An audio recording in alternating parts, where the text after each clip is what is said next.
ನಮಸ್ಕಾರ. ಮೀರ್ ಸಾದಿಕ್ ಜಮೀರ್ ವಿಶೇಷ ಚರ್ಚಾ ಕಾರ್ಯಕ್ರಮಕ್ಕೆ ಸ್ವಾಗತ. ನಾನು ಗಾಯತ್ರಿ. ಎಸ್, ಈಗ ಎಲ್ಲಾ ಕಡೆ ಹರಿದಾಡ್ತಾ ಇರುವಂತದ್ದು ಜಮೀರ್ ಅಹಮದ್ ಅವರ ಹೆಸರು. ಒಂದ್ ಕಡೆ ಆರೋಪಗಳು ಬರ್ತಾ ಇರುವಂತದ್ದು, ದಾವಣಗೆರೆ ದಕ್ಷಿಣ ಏನಾದ್ರೂ ಸೋಲ್ತು ಅಂದ್ರೆ, ಕಾಂಗ್ರೆಸ್ ಸೋಲ್ತು ಅಂದ್ರೆ ಅದಕ್ಕೆ ನೇರ ಕಾರಣ ಜಮೀರ್ ಅಹಮದ್ ಖಾನ್ ಅವರೇ.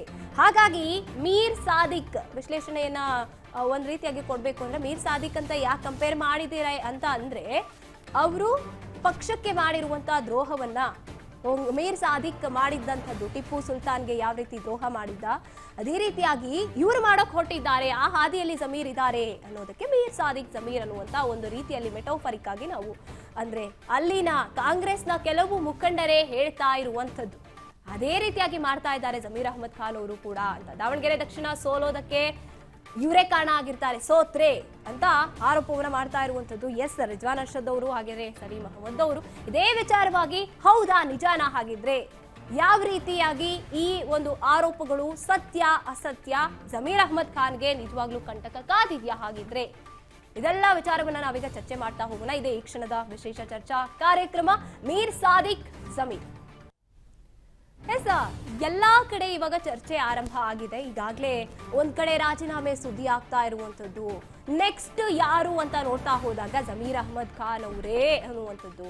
ಹಾಗಿದ್ರೆ ಜಮೀರ್ ಅಹಮದ್ ಖಾನ್ ಅವರಿಗೆ ನಿಜವಾಗ್ಲೂ ಕೂಡ ಕಾಂಗ್ರೆಸ್ನಿಂದ ಅವರಿಗೆ ಕೊಡ್ಲಾಗುತ್ತಾ, ಕಂಟಕ ಕಾದಿದ್ಯಾ, ಏನ್ ಮಾಡಿದ್ರು, ಹಾಗಿದ್ರೆ ಯಾಕೆ ಪ್ರಚಾರದಲ್ಲಿ ಅವರು ಈ ರೀತಿಯಾಗಿ ಕಾಂಗ್ರೆಸ್ಗೆ ಮೋಸ ಮಾಡಿದ್ರು ಅನ್ನುವಂಥ ಆರೋಪಗಳಾಗಿರಬಹುದು, ಸಮರ್ಥ ಪರ ಪ್ರಚಾರಕ್ಕೆ ಬರಲಿಲ್ಲ, ಅದು ಪ್ಲಾನ್ ಮಾಡಿ ಈ ಬಂಡಾಯ ಅಭ್ಯರ್ಥಿ ಸಾದಿಕ್ ಪೈಲ್ವಾನ್ ಅನ್ನ ಅವರು ಅಖಾಡಕ್ಕೆ ಇಳಿಸಿದ್ರು, ಮತ್ತೆ SDPIಗೆ ಸಪೋರ್ಟ್ ಮಾಡೋದಕ್ಕೆ ಅಂತ ಸಾಕಷ್ಟು ಪ್ರಯತ್ನವನ್ನ ಮಾಡಿದ್ರು. ಇದು ಇವರು ಮಾಡಿರುವಂತ ಪ್ಲಾನ್ ಅಂದ್ರೆ ಕಾಂಗ್ರೆಸ್ ಅನ್ನ ಸೋಲಿಸಬೇಕು, ಈ ಅಹಿಂದ ಮತಗಳೇನಿದೆ ಅಥವಾ ನಮ್ಮ ಮುಸ್ಲಿಂ ನಾಯಕರುಗಳಿಗೆ ಇವರು ಟಿಕೆಟ್ ಕೊಡ್ಲಿಲ್ಲ, ಇವರಿಗೆ ಪಾಠ ಕಲಿಸ್ಬೇಕು ಅಂತಾರೆ, ಈ ರೀತಿಯಾಗಿ ಮಾಡಿದ್ರ. ಹಾಗಿದ್ರೆ ಮೀರ್ ಸಾದಿಕ್ ಅನ್ನ ಹೋಲಿಸಬಹುದಾ ಜಮೀರ್ ಅಹಮದ್ ಖಾನ್ ಅವ್ರಿಗೆ? ಇದೇ ವಿಚಾರವನ್ನ ನಾವೀಗ ಚರ್ಚೆಯನ್ನ ಮಾಡ್ತಾ ಹೋಗೋಣ. ಎಸ್, ನಮ್ಮೊಂದಿಗೆ ಅತಿಥಿಗಳು ಕೂಡ ಇದ್ದಾರೆ, ಅವರನ್ನ ವೆಲ್ಕಮ್ ಮಾಡ್ತಾ ಹೋಗ್ತೀನಿ. ಮೊದಲನೇದಾಗಿ ಕಾಂಗ್ರೆಸ್ ವಕ್ತಾರರಾಗಿ ಕುಮಾರ್ ಅವರು ನಮ್ಮೊಂದಿಗೆ ಕಾರ್ಯಕ್ರಮದಲ್ಲಿ ಭಾಗಿಯಾಗಿದ್ದಾರೆ. ಸರ್, ಕಾರ್ಯಕ್ರಮಕ್ಕೆ ಸ್ವಾಗತ. ಇನ್ನು ಬಿಜೆಪಿ ವಕ್ತಾರರಾಗಿ ಗೋವಿಂದ ರಾಜು ಸರ್ ನಮ್ಮೊಂದಿಗೆ ಕಾರ್ಯಕ್ರಮದಲ್ಲಿ ಭಾಗಿಯಾಗಿದ್ದಾರೆ. ಸರ್, ಸ್ವಾಗತ. ನಮಸ್ಕಾರ ಮೇಡಮ್. ಎಸ್, ರಾಜಕೀಯ ವಿಶ್ಲೇಷಕರು ಪಾರ್ವತೀಶ್ ಬಿಳಿದಾಳೆ ಸರ್ ಕಾರ್ಯಕ್ರಮಕ್ಕೆ ಸ್ವಾಗತ. ಮೊದಲನೇದಾಗಿ ನಾನು ರಾಜಕೀಯ ವಿಶ್ಲೇಷಕರನ್ನೇ ಕೇಳ್ಬಿಡ್ತೀನಿ. ಸರ್, ನಿಜವಾಗ್ಲೂ ಕೂಡ ಏನ್ ನಡೀತಾ ಇದೆ, ನೀವು ಕೂಡ ನೋಡ್ತಾ ಇದ್ದೀರಾ, ಏನಿರ್ಬೋದು ಆರೋಪಗಳು ನಿಜ ಅಂತ ನಿಮ್ಗೆ ಅನ್ಸುತ್ತಾ? ನಿಜವಾಗ್ಲೂ ದ್ರೋಹ ಮಾಡ್ತಿದ್ದಾರಾ ಪಕ್ಷಕ್ಕೆ ಜಮೀರ್ ಅಹಮದ್ ಅವರು? ಇದರಲ್ಲಿ ಯಾವುದೇ ಚುನಾವಣೆ ಅಥವಾ ರಾಜಕೀಯ ವಿದ್ಯಮಾನಕ್ಕೆ ಬಹು ಆಯಾಮಗಳಿರ್ತವೆ, ಹಲವು ಡೈಮೆನ್ಷನ್ಸ್ ಇರ್ತವೆ. ನೀವು ಅದನ್ನ ಯಾವ ರೀತಿ ಬೇಕಾದರೂ ಇಂಟರ್ಪ್ರಿಟ್ ಮಾಡ್ಬೋದು. ಅಂದ್ರೆ ನಮಗೆ ಬೇಕಾಗಿರೋ ಆಯಾಮದಲ್ಲಿ ನಾವು ಅದನ್ನ ಚರ್ಚೆ ಮಾಡೋದು ಅಥವಾ ಅದನ್ನ ಬ್ಲೋ ಅಪ್ ಮಾಡೋದು ಎಲ್ಲದಕ್ಕೂ ಅವಕಾಶ ಇರುತ್ತೆ. ಇದು ಕಾಂಗ್ರೆಸ್ ಪಕ್ಷದ ಆಂತರಿಕ ವಿಚಾರ. ಬಹಳ ಸರಳವಾಗಿ ಹೇಳಬೇಕು ಅಂತಂದ್ರೆ, ಈಗ ಜಮೀರ್ ಅಹಮದ್ ಖಾನ್ ಅವ್ರನ್ನ ಗುರಿ ಮಾಡಿಕೊಂಡು ದಾವಣಗೆರೆಯ ಸೋಲು ಅಥವಾ ಗೆಲುವು ಅವರೇ ನಿರ್ಣಾಯಕ ಪಾತ್ರ, ಅವರು ಭಾಗವಹಿಸ್ಬಿಟ್ಟಿದ್ರೆ ಅದರಲ್ಲಿ ಸಕ್ರಿಯವಾಗಿ ಗೆದ್ದು ಬಿಡ್ತಾ ಇತ್ತು ಅಂತನೋ, ಅವರು ತಟಸ್ಥವಾಗಿದ್ದಕ್ಕೆ ಸೋಲ್ತಾ ಇದ್ದಾರೆ ಅಂತ ಅನ್ಕೊಳ್ಳೋದು, ಇದು ಬಹುಶಃ ಈ ರಾಜಕೀಯ ಒಳಜಗಳಗಳಿದೆಯಲ್ಲ, ಫ್ರಾಕ್ಷನಲಿಸಮ್ ಇರ್ತವೆ, ಪರ ವಿರೋಧ ಆಯಾ ಪಕ್ಷಗಳದ್ದು ಇರ್ತವೆ, ಹೊರಗಡೆ ಸಾಮಾಜಿಕ ವಾತಾವರಣ ಆ ರೀತಿ ಇದೆ. ಸೊ ಹಾಗಾಗಿ ನಾವು ಏಕಾಏಕಿ ಜಮೀರ್ ಅಹಮದ್ ಅವರನ್ನ ಮೀರ್ ಸಾದಿಕ್ ಅಂತ ನಾವು ಹಂಗೆ ಬಿಂಬಿಸೋದಾಗ್ಲಿ ಆ ಥರ ಪರಿಭಾವಿಸೋದಾಗ್ಲಿ ನನಗೆ ಅಷ್ಟು ಅದು ತರ್ಕಬದ್ಧ ಅಂತ ಅನ್ಸೋದಿಲ್ಲ. ಆದರೆ ಈ ಚುನಾವಣೆಯಲ್ಲಿ ಇದರ ಆಚೆಗಿನ ವಿಚಾರ ಏನು ಅಂತಂದ್ರೆ, ದಾವಣಗೆರೆಯ ಮತದಾರರನ್ನ ಕಾಂಗ್ರೆಸ್ ಮತ್ತು BJP ಎರಡೂ ಪಕ್ಷದವರು ಯಾವ ಅಳುಕೂ ಇಲ್ಲದೇನೆ ಮತದಾರರನ್ನ ಟೇಕನ್ ಫಾರ್ ಗ್ರಾಂಟೆಡ್ ಅನ್ನೋ ರೀತಿಯಲ್ಲಿ ನಡ್ಕೊಂಡಿರುವಂಥದ್ದು ನಾವು ಗಮನಿಸಬೇಕಾಗಿರುವಂಥ ಮುಖ್ಯವಾದ ವಿದ್ಯಮಾನ. ಆ ಸ್ನೇಹಿತರು ಈಗ BJP ಪಕ್ಷದವರು ಇದ್ದಾರೆ, ಕಾಂಗ್ರೆಸ್ ಪಕ್ಷದವರು ಇದ್ದಾರೆ, ಅವ್ರ ಅಭಿಪ್ರಾಯ ಏನು ಹೇಳ್ತಾರೆ ಕೇಳಿ ನಾವು ಚರ್ಚೆನ ಖಂಡಿತ. ಹಾಗೇನೆ ನಾನು ಹಾಗಿದ್ರೆ ಕುಮಾರ್ ಸರ್ನೇನೆ ಮೊದಲನೇದಾಗಿ ಮಾತಾಡ್ತೀನಿ. ಸರ್, ಏನ್ ನಿಜವಾಗ್ಲೂ ಕೂಡ ಒಂದ್ ರೀತಿಯಾಗಿ ರಿಜ್ವಾನ್ ಅರ್ಷದ್ ಅವರಾಗಿರ್ಬಹುದು, ಸಲೀಂ ಅಹಮದ್ ಅವರಾಗಿರ್ಬಹುದು ನೇರ ಹೇಳ್ತಾ ಇರುವಂತದ್ದು, ಕಾಂಗ್ರೆಸ್ ಏನಾದ್ರೂ ದಕ್ಷಿಣದಲ್ಲಿ ಸೋಲ್ತು ಅಂದ್ರೆ ಅದಕ್ಕೆ ಕಾರಣ ಜಮೀರ್ ಅವರು ಅಂತ ಒಪ್ಕೋತೀರಾ? ಅಥವಾ ಏನಾದ್ರೂ ಭಯ ಕಾಡ್ತಾ ಇದ್ದ ಜಮೀರ್ ಅವ್ರಿಗೆ ಕೊಟ್ಬಿಡ್ತಾರೆ ನಂಗೆ ಕಾಂಗ್ರೆಸ್ನಿಂದ ಅಂತ? ಆ ಥರದ್ದು ಯಾವುದೇ ಚರ್ಚೆಗಳು ಕಾಂಗ್ರೆಸ್ ಪಕ್ಷದ ಒಳಗಡೆ ಇಲ್ಲ. ನೀವೀಗ ಈ ಕಾರ್ಯಕ್ರಮದ ಏನು ಹೆಡ್ಲೈನ್ ಹಾಕಿದ್ದೀರಿ ಅದು ಟಿಪ್ಪು ಸುಲ್ತಾನ್ ಸಂದರ್ಭದಲ್ಲಿ ಅವರ ಆಪ್ತರಾಗಿದ್ದಂಥ ಒಬ್ಬರು ಒಂದು ಕನ್ನಡಿಗರ ವೀರ ರಾಜನ ಸೋಲಿಗೆ ಕಾರಣನಾದ ಒಬ್ಬ ವ್ಯಕ್ತಿಗೆ ಬಳಸಿದಂಥ ಪದ ಅದು. ಅದನ್ನ ನೀವು ಒಪ್ಪೋದಿಲ್ಲ? ಖಂಡಿತವಾಗಿ ಒಪ್ಪೋದಿಲ್ಲ. ಬ್ರಿಟಿಷರ ವಿರುದ್ಧ ಏನು ಕೆಚ್ಚದೆಯ ಹೋರಾಟವನ್ನು ಸ್ವತಂತ್ರದ ಕಲಿಯಾಗಿ ಮಡದಂಥ ಇಡೀ ಮನೆಯನ್ನು ಒತ್ತೆ ಇಟ್ಟು ಮಕ್ಕಳನ್ನು, ಈ ಭಾರತ ದೇಶದ ಇತಿಹಾಸದಲ್ಲೇ ಯಾವುದೇ ರಾಜ ಮನೆತನ ತಮ್ಮ ಮಕ್ಕಳನ್ನು ಒತ್ತೆಯಾಗಿಟ್ಟು ಒಂದು ರಾಜ್ಯವನ್ನು ಉಳಿಸ್ಕೋಬೇಕು ಬ್ರಿಟಿಷ್ ವಿರುದ್ಧ ಅಂತ ಹೇಳಿ ಹೋರಾಟ ಮಾಡಿದಂಥ ಮಹಾನ್ ವ್ಯಕ್ತಿತ್ವದ ಜೊತೆಯಲ್ಲಿದ್ದಂಥ ಒಬ್ಬ ವ್ಯಕ್ತಿ ನಡ್ಕೊಂಡಿದ್ದ ರೀತಿಗೆ ಅವನಿಗಿಟ್ಟಂತ ಪದ ಅದು ವೀರ್ ಸಾದಿಕ್ ಅನ್ನೋ. ಹೌದು, ಆಯ್ತಪ್ಪ. ಭಾರತದ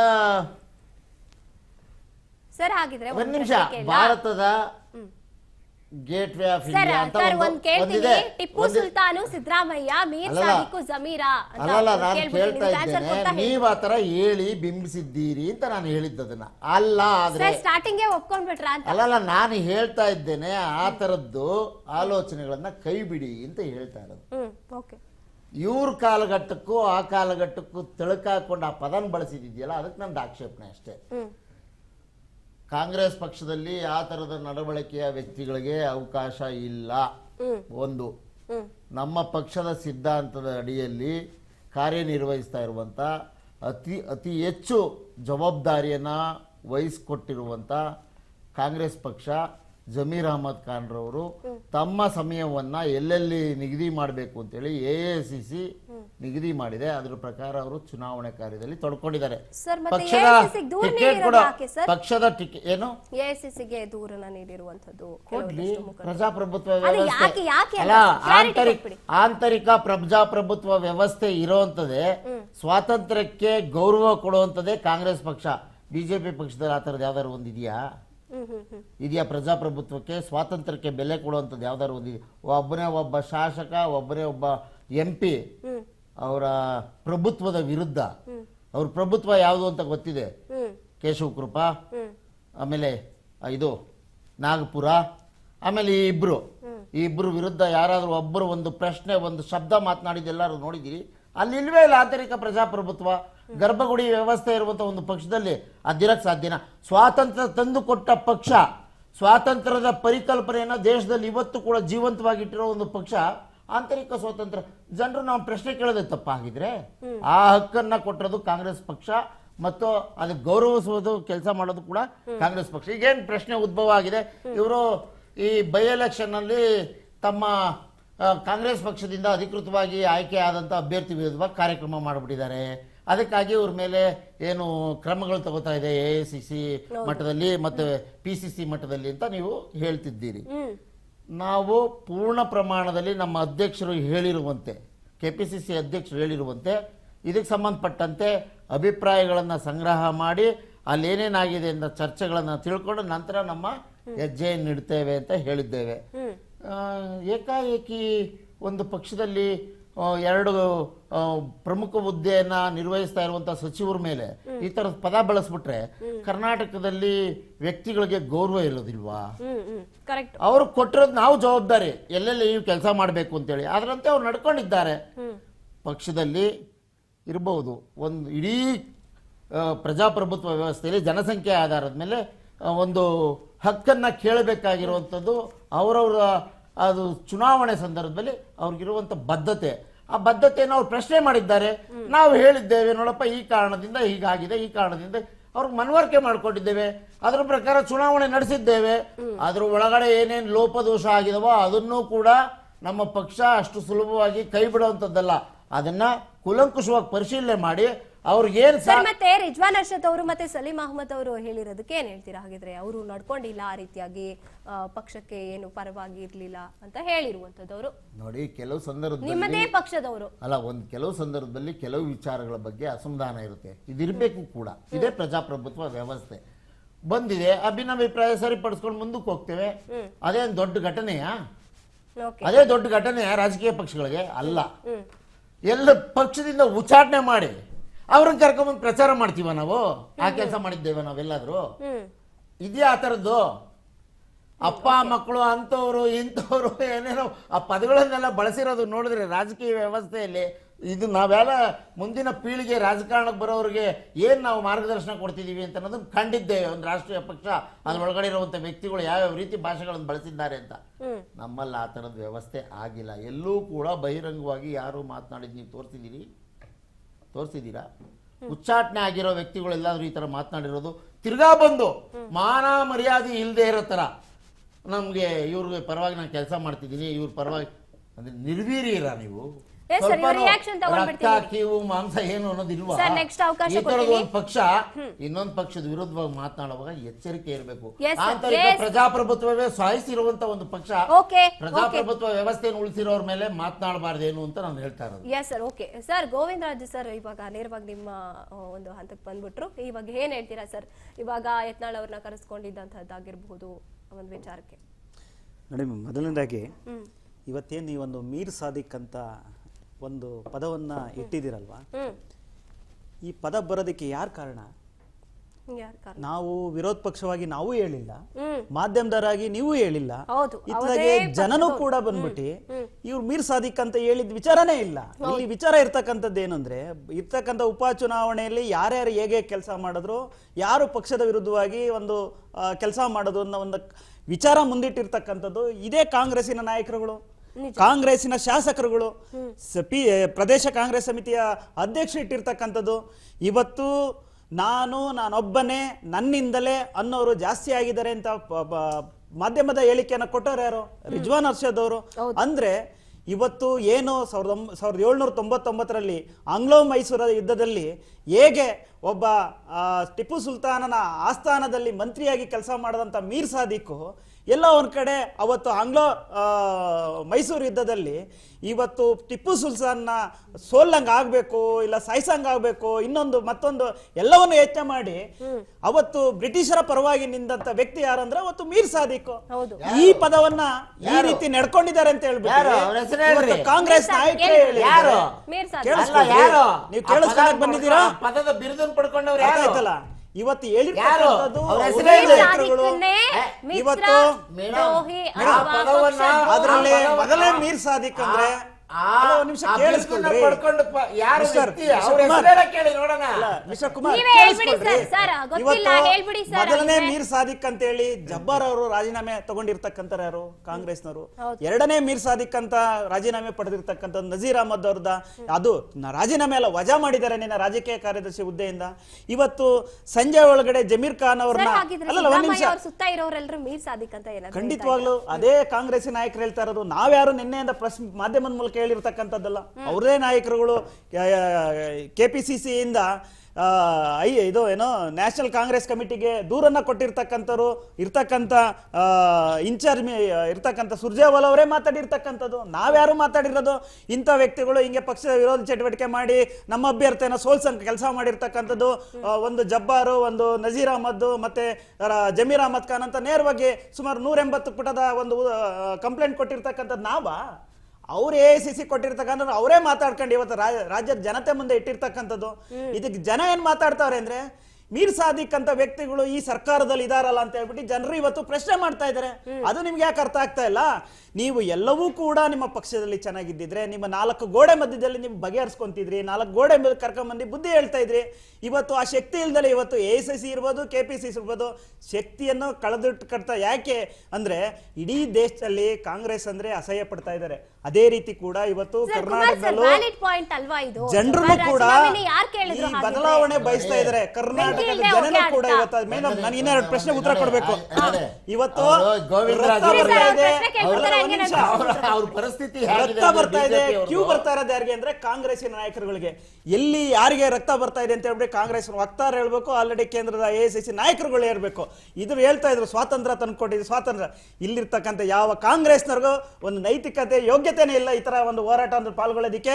ಇವತ್ತು ಕಾಂಗ್ರೆಸ್ ಅನ್ನೋದು ನಮ್ಮಂತ ಯುವಕರು ಅವತ್ತಿನ ಸೇರಿ ನಮ್ಮ ದೇಶಕ್ಕೆ ಸ್ವಾತಂತ್ರ್ಯ ಬೇಕಂತ ಪ್ರಾಣವನ್ನು ಕೊಟ್ಟಂತವ್ರು ಇಂಥ ಅಂತ ಇಂಥ ಅಲ್ಲ ಇಂಥ ಕಾಂಗ್ರೆಸ್ ನಾಯಕರು ಈ ದೇಶ ಉದ್ಧಾರ ಆಗಕ್ಕೆ ಉದ್ಧಾರ ಕೆಲಸ ಮಾಡ್ತಾರೆ ಅಂತ ನಮ್ಗೆ ನಗು ಬರ್ತಾ ಇದೆ. ಯಾಕೆಂದ್ರೆ ಈಗಿನ ಕಾಂಗ್ರೆಸ್ ನಾಯಕರು ಅವ್ರ ಮನೆ ಅವ್ರ ಕುಟುಂಬ ಅವ್ರು ಚೆನ್ನಾಗಾಗೋದು ಮೂರು ತಲೆಮಾರು ಗಂಟು ಕಟ್ಕೊಬೇಕು ಅಂತ ಹೇಳ್ಬಿಟ್ಟು ಇವತ್ತು ಇರ್ತಕ್ಕಂಥ ಕಾಂಗ್ರೆಸ್ ದೇಶದ ಅಭಿವೃದ್ಧಿ ಬಗ್ಗೆ ದೇಶದ ರಕ್ಷಣೆ ಬಗ್ಗೆ ಮಾತಾಡೋದಕ್ಕೆ ಎಷ್ಟು ಕರೆಕ್ಟ್? ನಾನು ಪ್ರಶ್ನೆ ಕೇಳಿದ್ದೀನಿ, ನಾನು ಉತ್ತರ ಕೊಡ್ತೀನಿ. ಸಾರೇನೋ ಹೇಳ್ಬೇಕು ಅಂತಂದ್ರು ಅಲ್ಲ, ನೀವು ಪ್ರಶ್ನೆ ಬಿಡ್ರಿ, ನಿಮ್ಗೆ ಕೇಳಿದಾಗ ಉತ್ತರ ಕೊಡ್ರಿ ಸರ್. ಅವ್ರ ಉತ್ತರ ಕೊಟ್ಬಿಡ್ಲಿ ಸರ್.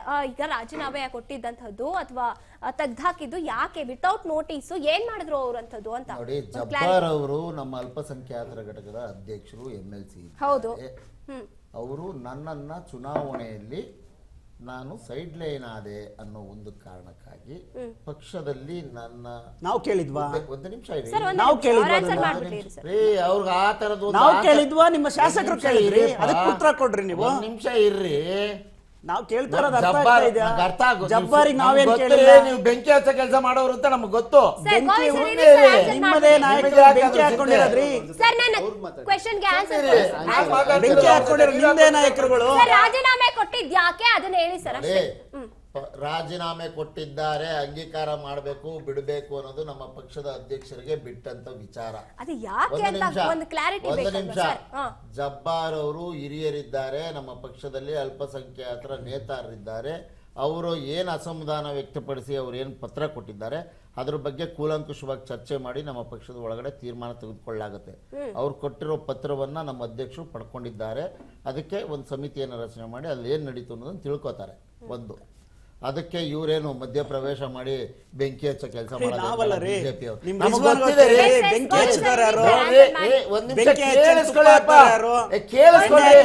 ಜೆಡಿಎಸ್ ಅವರು ಪೆಟ್ರೋಲ್ ನಾವು ಮಾತಾಡ್ತಾ ಇದ್ದೀನಿ. ಅದಾದ ನಂತರ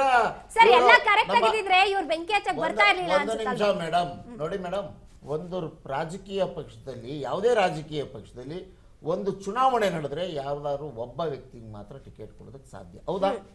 ಹೌದಾ?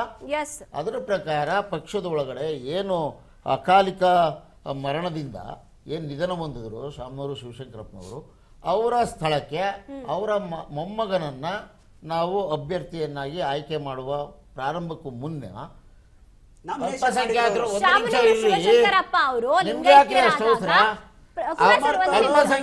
ಅಲ್ಪಸಂಖ್ಯಾತರು ನಮಗೂ ಅವಕಾಶ ಕೊಡಿ ಬಾರಿ ಅಂತ ಕೇಳಿದ್ದು ಸತ್ಯ. ಮರೆ ಮಾಡಿಸ್ತಾ ಇಲ್ಲ ನಾನು, ಅದನ್ನು ನಾನು ತಳ್ಳಾಗ್ತಾ ಇಲ್ಲ.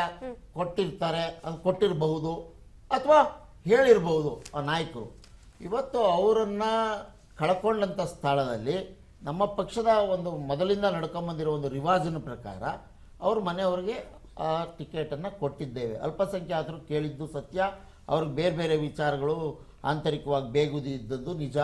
ಮತ್ತು ಅವರನ್ನು ಯಾವ ರೀತಿ ಸಮರ್ಥವಾಗಿ ಎದುರಿಸಿ ಅವರನ್ನು ನಮ್ಮ ಪಕ್ಷದ ಕಾರ್ಯಕರ್ತನಪ್ಪ ನೀನು ಈ ಥರದ್ದೆಲ್ಲ ನಡ್ಕೋಬಾರ್ದು ಅಂತೇಳಿ ಮಾನ್ಯ ಮುಖ್ಯಮಂತ್ರಿಗಳು ನಮ್ಮ ಪಕ್ಷದ ಅಧ್ಯಕ್ಷರು ಚರ್ಚೆ ಮಾಡಿ ಅವರನ್ನು ಕಣದಿಂದ ಹೊರಗೆ ತೆಗೆಸಿದ್ದು ಸತ್ಯ. ಅವರು ನಮ್ಮ ಅಭ್ಯರ್ಥಿ ಪರವಾಗಿ ಚುನಾವಣೆಯಲ್ಲಿ ಕೆಲಸ ಮಾಡಿದ್ದು ಸತ್ಯ. ಮುಸಲ್ಮಾನರ ಸಮಾಜದವರು ಪಾರಂಪರಿಕವಾಗಿ ನಮಗೆ ಈ ಸರ್ವಜನಾಂಗದ ಶಾಂತಿಯ ತೋಟದ ಅಡಿಯಲ್ಲಿ ನಮ್ಮನ್ನು ಕಾಪಾಡ್ಕೊಂಬಂದಿರೋದು ಪ್ರಾರಂಭದಿಂದಲೂ ಕೂಡ ಇವತ್ತಿನವರೆಗೂ ಕಾಂಗ್ರೆಸ್ ಪಕ್ಷ ಅನ್ನೋದು ಅವ್ರಿಗೆ ಮನವರಿಕೆ ಆಗಿದೆ. ಕಾಪಾಡ್ಕೊಂಬಂದಿರೋದು ಅಂದರೆ ಹೇಗೆ ಅಂದರೆ, ಪ್ರಜಾಪ್ರಭುತ್ವ ವ್ಯವಸ್ಥೆಯಲ್ಲಿ ಇವರು ಸಬ್ಕಾ ಸಾಥ್ ಸಬ್ಕಾ ವಿಕಾಸ್ ಏನು ಸುಳ್ಳು ಘೋಷಣೆ ಮಾಡ್ಕೊಂಡಿದ್ದೀರಲ್ಲ, ಬಯ್ಯೋ ಬೇನೋ ಅಂತ, ಆ ಥರದ್ದಲ್ಲ. ಅದು ನಾವು ಪ್ರಾಮಾಣಿಕಸಿ ಯಾರಾದ್ರೂ ಚಿನ್ನ ಬರುತ್ತೆ ಅಂತ ಗೊತ್ತಿದೆ ಬಿಡ್ರಿ,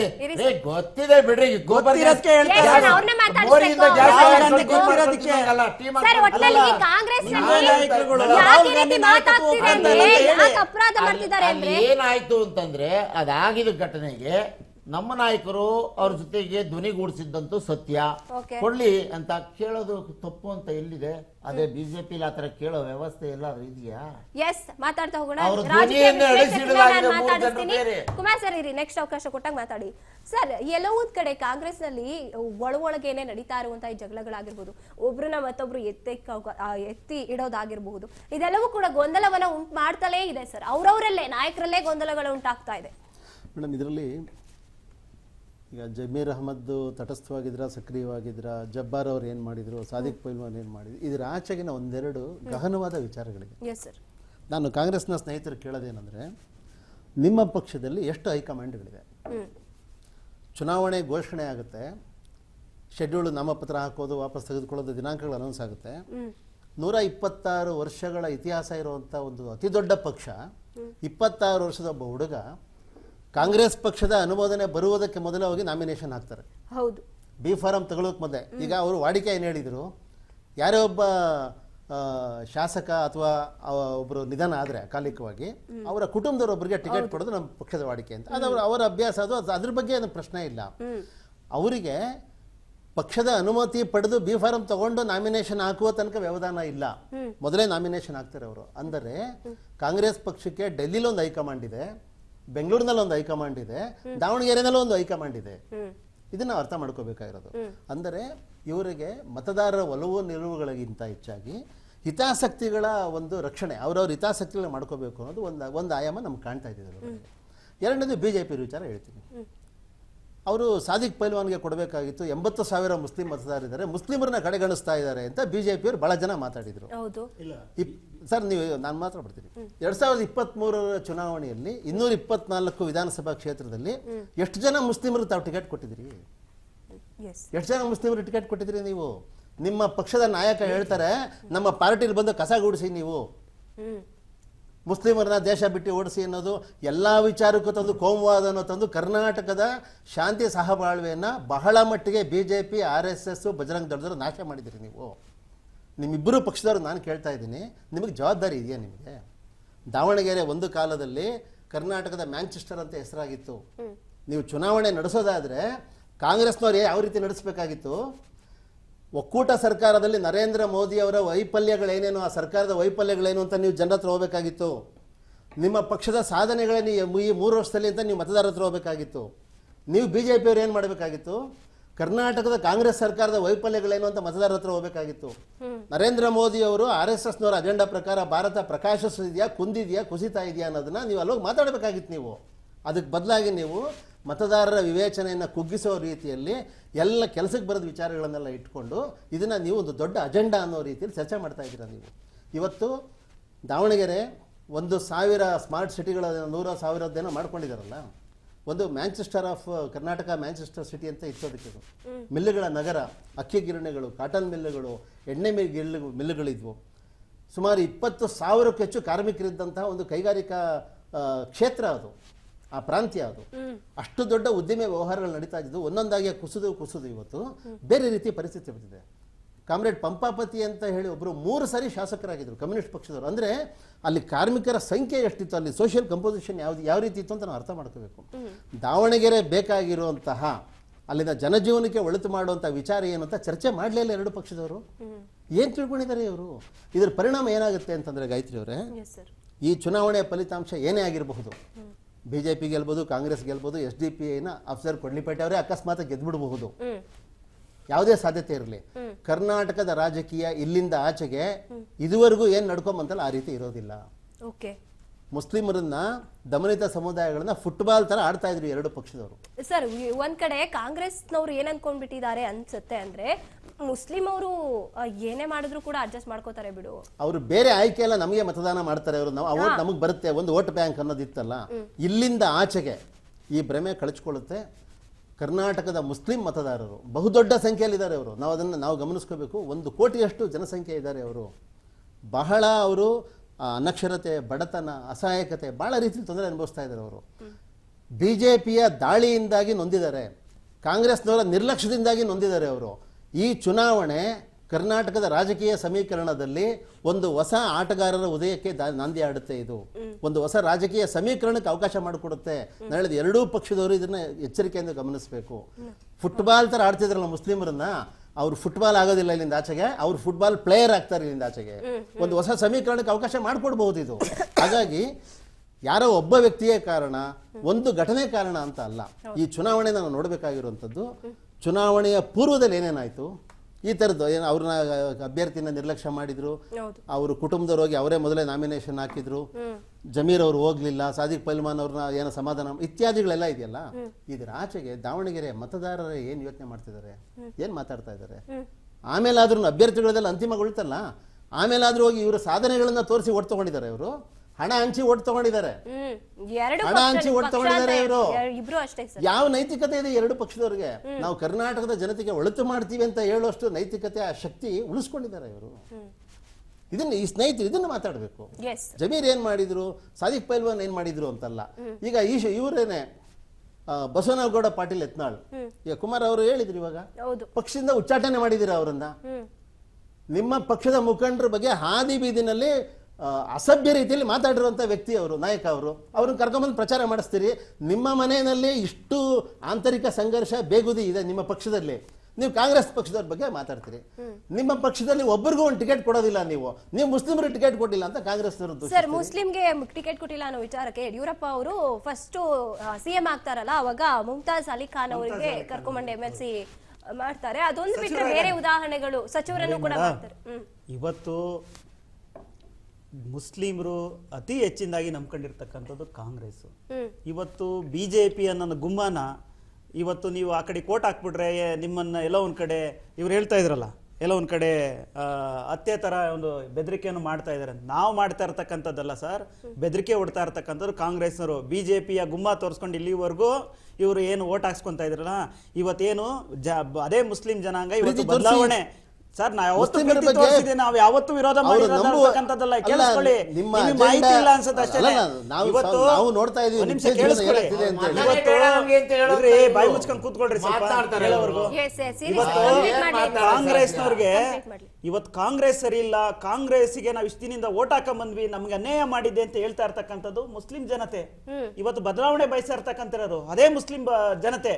ಇವತ್ತು ಏನ್ ಮೋದಿ ಅವರು ಸಬ್ಕಾ ಸಾಥ್ ಸಬ್ಕಾ ವಿಶ್ವ ಸಬ್ಕಾ ಪ್ರಯಾಸ ಅಂತ ಏನು ಪ್ರತಿಯೊಬ್ಬರನ್ನ ಅಪ್ಕೊಂತ ಇದ್ದಾರೆ, ಅದರ ಫಲವಾಗಿ ಇವತ್ತು ಮುಸ್ಲಿಂ ಜನಾಂಗನೂ ಕೂಡ ನಾವು ಭಾರತೀಯ ಜನತಾ ಪಾರ್ಟಿಗೆ ನಾವು ಕೂಡ ಓಟ್ ಹಾಕ್ಬೇಕು, ಅವ್ರನ್ನ ಗೆಲ್ಸ್ಬೇಕು ಅಂತ ಹೇಳ್ಬಿಟ್ಟು ಇವತ್ತು ವಿಚಾರ ಇಟ್ಕೊಂಡು ಈಗ ಆಲ್ರೆಡಿ ಹೆಚ್ಚಿನದಾಗಿರ್ತಕ್ಕಂಥ ಏನು UP ನಲ್ಲಿ ಸುಮಾರು 25ರಿಂದ 29 ಕ್ಷೇತ್ರ ಅತಿ ಹೆಚ್ಚಿನ ಮುಸ್ಲಿಮರು ಇವತ್ತು ಓಟ್ ಹಾಕಿ ಗೆಲ್ಸ್ಕೊಟ್ಟಿದ್ದಾರೆ. ಇವತ್ತು ಬದಲಾವಣೆ ಬಯಸ್ತಾ ಇದ್ದಾರೆ. ಯಾಕೆಂದ್ರೆ ಬಿಜೆಪಿಯ ಇವತ್ತು ದೇಶದಲ್ಲಿ ಕಾಂಗ್ರೆಸ್ ಅವರು ಇವತ್ತು ಓಟ್ ಅನ್ನು ಹಾಕ್ಸ್ಕೊಂಡೆ ಬಿಜೆಪಿ ಬಂದ್ರೆ, ಬಿಜೆಪಿ ಅಧಿಕಾರಕ್ಕೆ ಬಂದ್ರೆ ನಿಮ್ಗೆ ಭಯ ಬರುತ್ತೆ ಹೇಳಿ ಭಯ ಪಡಿಸಿ ಓಟ್ ಹಾಕ್ಸ್ಕೊಂಡು ಅದೇ ಜನ ಹೇಳ್ತಾ ಇದ್ದಾರೆ ಕಾಂಗ್ರೆಸ್ ನಮ್ಗೆ ಅಭಿವೃದ್ಧಿ ಇಲ್ಲ,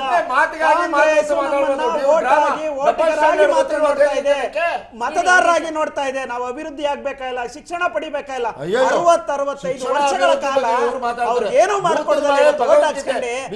ಅದೇ ಜನಾಂಗನ ನೀವು ಬಿಜೆಪಿಯ ಗುಮ್ಮ ತೋರಿಸಿ ನೀವು ಇಲ್ಲಿವರೆಗೂ ಇನ್ನೂ ಓಟ್ ಹಾಕ್ಸಬೇಕು ಅಂತ ಪ್ರಯತ್ನ ಮಾಡ್ತಾ ಇದ್ದೀರಾ ಅಂದ್ರೆ ಇದು ನಿಮ್ಮ ದೌರ್ಬಲ್ಯ, ಕಾಂಗ್ರೆಸ್ ದೌರ್ಬಲ್ಯ, ಕಾಂಗ್ರೆಸ್ ಧಿಕ್ಕಾರ ಆಗ್ತಾ ಇದ್ದಾರೆ ಮುಸ್ಲಿಂ ಜನಾಂಗ. ಇಡೀ ದೇಶದಲ್ಲಿ ಮೂರು ರಾಜ್ಯದಲ್ಲಿ ಬಿಟ್ಟು ಎಲ್ಲ ಇಡೀ ದೇಶದಲ್ಲಿ ಮುಂದೆ ಬರ್ತಕ್ಕಂತ ಮುಸ್ಲಿಂ ಜನಾಂಗ ನಿಮ್ಮ ಕಾಂಗ್ರೆಸ್ ಅನ್ನ ಎಲ್ಲೂ ಕೂಡ ಉಳಿಸೋದಿಲ್ಲ. ಇದು ನೀವು ತಯಾರಾಗಿರಿ, ಖಂಡಿತವಾಗ್ಲಿ ನಿಮ್ಗೆ ಇಡೀ ದೇಶದಲ್ಲಿ ಹೆಂಗೆ ನಿಮ್ಗೆ ಕಾಂಗ್ರೆಸ್ ಇವತ್ತು ಏನ್ ಹೇಳಿಕೆಗಳು ಕೊಡ್ತಾ ಇದಾರೆ, ಇಡೀ ದೇಶದಿಂದ ಆಚೆ ಓಡಿಸಂತ ಕೆಲಸ ಇದೇ ಮುಸ್ಲಿಂ ಜನಾಂಗ ಮಾಡೇ ಮಾಡುತ್ತೆ. ಯಾಕೆಂದ್ರೆ ನಿಮ್ಗೆ ಓಟ್ ಹಾಕಿ ಅವ್ರಿಗೆ ಸಾಕಾಗ್ಬಿಟ್ಟಿದೆ, ವಾಪಸ್ ಏನು ಕೊಡ್ತಾ ಇಲ್ಲ. ರಾಹುಲ್ ಗಾಂಧಿಗೆ ಭಯ ಬಂದಿದೆ, ನಿಮ್ಮ ರಾಹುಲ್ ಗಾಂಧಿಗೆ ಭಯ ಬಂದಿದೆ, ನಿಮ್ಮ ಸಿದ್ದರಾಮಯ್ಯಗೆ ಭಯ ಬಂದಿದೆ. ಯಾಕೆಂದ್ರೆ ಏನ್ ಹೆಸರಿಟ್ಕೊಂಡ್ಬಿಟ್ಟು ಅಂತ ಹೇಳ್ಬಿಟ್ಟು ಮಾತ್ರ ಮಾಡ್ತಾ ಇದ್ದಾರೆ. ನಿಮ್ಮ ಕಾಂಗ್ರೆಸ್ ಪಕ್ಷಕ್ಕೆ ಇವತ್ತು ಭಯ ಬಂದಿದೆ, ಮುಸ್ಲಿಂ ಜನಾಂಗನು ಕೂಡ ನಮ್ಮಿಂದ ಕೈ ಜಾರ್ತಾ ಇದೆ ಅಂತ ಹೇಳ್ಬಿಟ್ಟು ಭಯ ಬಂದಿರೋದ್ರಿಂದ ನಿಮ್ಮ ನಾಯಕರುಗಳು ಈ ರೀತಿ ಹೇಳಿಕೆಗಳನ್ನ ಕೊಟ್ಟು, ಹೌದು ರೇ, ಉತ್ತರ ಪ್ರದೇಶದಲ್ಲಿ ಅತಿ ಹೆಚ್ಚಿನದಾಗಿರ್ತ ಮುಸ್ಲಿಂ ಬಾಹುಳ್ಯ ಅಂತ ಕ್ಷೇತ್ರಗಳಲ್ಲಿ ನೀವು ಬಿಜೆಪಿ ಗೆಲ್ಸಿದ್ದಾರೆ ಅಂದ್ರೆ ನಿಮ್ಮ ಈ ನಾಯಕ ಕಾಂಗ್ರೆಸ್ ನಾಯಕತ್ವದ ಕೊರತೆ, ಕಾಂಗ್ರೆಸ್ ಅಂದ್ರೆ ಬೇಸರ ವ್ಯಕ್ತಪಡಿಸುವಂತ ಪರಿಸ್ಥಿತಿ ನಿರ್ಮಾಣ ಆಗಿದೆ. ಬಿಜೆಪಿ ಅವರು ನಾಚಿಕೆ ಆಗಬೇಕು, ನಿಮ್ಗೆ ನಾಚಿಕೆ ಆಗಬೇಕು. ಸಂವಿಧಾನದ ಪ್ರಜಾಪ್ರಭುತ್ವ ವ್ಯವಸ್ಥೆ ಎಲ್ಲಿಂದ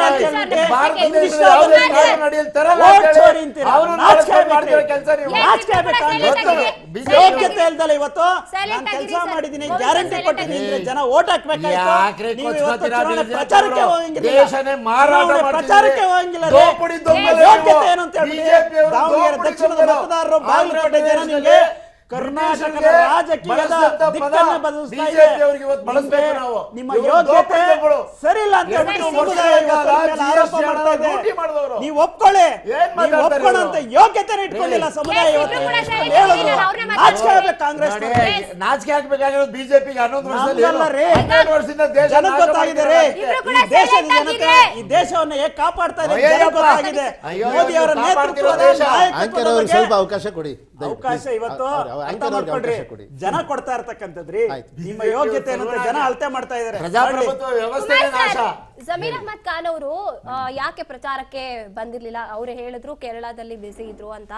ಈಗ ಯಾಕೆ ಮತ್ತೆ ಆರೋಪ ಮಾಡ್ತಾ ಇರುವಂತದ್ದು? ಬೇರೆ ಮುಸ್ಲಿಂ ಮುಖಂಡರುಗಳೇ ಇವಾಗ ಜಮೀರ್ ಅವರ ವಿರುದ್ಧ ಹೇಳ್ತಾ ಇರುವಂತದ್ದು. ಯಾಕೆ ಅವ್ರ ಪ್ರಚಾರಕ್ಕೆ ಬರ್ಬೋದಿತ್ತಲ್ವಾ ಸಮರ್ಪರವಾಗಿ? ನೋಡಿ, AICC ಕೊಟ್ಟಂತ ಜವಾಬ್ದಾರಿಯನ್ನ ನಿಭಾಯಿಸಲು ಕೇರಳದಲ್ಲಿ ಚುನಾವಣಾ ಪ್ರಚಾರದಲ್ಲಿ ಇದ್ರು. ನಮ್ಮ ಕೇರಳದಲ್ಲಿ ಈ ಬಾರಿ ನಾವು ಶತಾಯಗತಾಯ ಗೆಲ್ಲೇಬೇಕು ಅನ್ನೋದು ದೊಡ್ಡ ಅಜೆಂಡಾ ಆಗಿತ್ತು. ದಾವಣಗೆರೆಯಲ್ಲಿ ಒಂದು ನಿಮಿಷ, ಈ ಎರಡು ಉಪಸಮರದಲ್ಲಿ, ಎರಡು ಕ್ಷೇತ್ರದ ಉಪಸಮರದಲ್ಲಿ ಬಹಳ ಪ್ರಮುಖವಾಗಿ ನಮ್ಮ ಇಲ್ಲಿಯ ರಾಜ್ಯ ನಾಯಕರುಗಳೇ ಅದನ್ನು ನಿಭಾಯಿಸ್ತಾರೆ. ನಿಮ್ಮ ರಾಜ್ಯ ನಾಯಕರಲ್ಲ ಹಾಗಾದ್ರೆ ಜಮೀರ್ ಸರ್, ನಾವು ಮಾತಾಡ್ಬೇಕಾದ್ರೆ ಹಂಗೆ ಡಿಸ್ಟರ್ಬ್ ಮಾಡ್ತಾರಲ್ಲ. ಜಮೀರ್ ರಾಜ್ಯದ ನಾಯಕ ಅಲ್ಲ, ಬೇರೆ ರಾಜ್ಯದ ನಾಯಕ.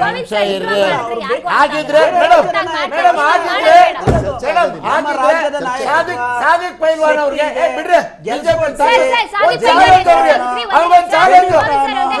ರಾಜ್ಯದ ನಾಯಕ ಮಸಳೆ ಕೊಂಡಿದ್ದೀರಾ? ರಾಜು ಸ್ವಲ್ಪ ಕೇಳಿಸ್ಕೊಳ್ರಿ.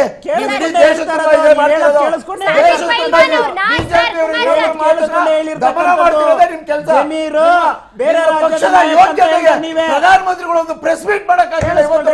ನೀವು ಬೇರೆ ರಾಜ್ಯದ ನಾಯಕ ದಮ್ಮಿದ್ರೆ ನಿಮ್ಮ ದಮ್ಮು ದಾವಣಗೆರೆ ದಕ್ಷಿಣದಲ್ಲಿ ದೇಶದ ಜನತೆ ಮುಂದೆ ನಿಮ್ದೇನು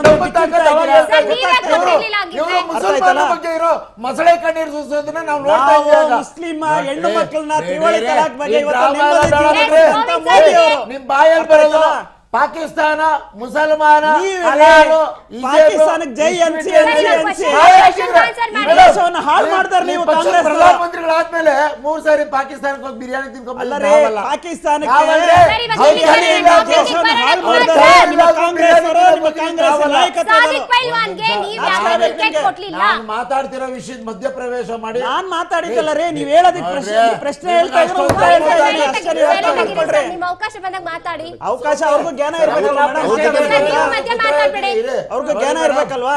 ಏನು ಸಾದಿಕ್ ಪೈಲ್ವಾನ್ ಅವರು, ನಾನು ಈ ಬಾರಿಯ ನಾನು ಅವರು ಒಬ್ಬ ನಾಯಕ, ಅವ್ರ ನಾಯಕ ಅಲ್ಲಿ ನಾವು ಮತದಾರರೇ, ಅವರು ಒಬ್ಬ ನಾಯಕ ಅಲ್ಲ ಅಂತ ಹೇಳಿ ಮತದಾರರೇ ಬೈಕೊಂಡ್ರು ಸಾದಿಕ್ ಪೈಲ್ವಾನ್. ಅವ್ರಿಗೆ ಮಾತಾಡಬೇಡಿ, ನೀವು ಮಾತಾಡಿ.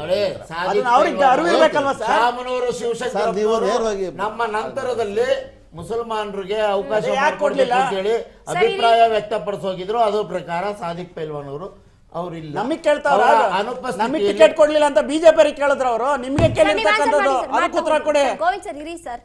ಅಷ್ಟೊಂದು ನಿಮ್ಗೆ ಅವ್ರ ಬಗ್ಗೆ ಕನ್ಸರ್ನ್ ಇದ್ದಿದ್ರೆ ಕರ್ಕೊಂಡೋಗಿ ನಿಮ್ ಬಿಜೆಪಿ ಟಿಕೆಟ್ ಕೊಡ್ಬೇಕು. ಕಳಿಸ್ಬಿಡ್ರಿ, ಡ್ರಾಮಾ ಯೋಗ್ಯತೆ ಇಲ್ಲ ಅಂದ್ರೆ ಮುಸಲ್ಮಾನರ ಬಗ್ಗೆ ಮೊಸಳೆ ಕಣ್ಣೀರು. ಒಂದು ನಿಮಿಷ, ನಮ್ಮ ನಾಯಕರು ಡಿಸೈಡ್ ಮಾಡ್ತಾರೆ. ನಾಯಕರು ಡಿಸೈಡ್ ಮಾಡ್ತಾರೆ. ನಮ್ಮ ವರಿಷ್ಠರು ಇಡೀ ಭಾರತ ದೇಶದಲ್ಲಿ ಒಂದು MLA ಟಿಕೆಟ್ ಕೊಟ್ಟಿಲ್ಲ, ಒಂದು MP ಟಿಕೆಟ್ ಕೊಟ್ಟಿಲ್ಲ, ಒಬ್ಬರು MLC ಮಾಡೋ ಯೋಗ್ಯತೆ ಇಲ್ಲ ಇವ್ರಿಗೆ. ಇವ್ರು ಮಾತಾಡ್ತಾರೆ ಒಬ್ಬ ರಾಜ್ಯಸಭಾ ಸದಸ್ಯರು ಮಾಡೋ ಯೋಗ್ಯತೆ ಇಲ್ಲ ಇವ್ರಿಗೆ. ಇವರು ಬಿಜೆಪಿ ಅವರು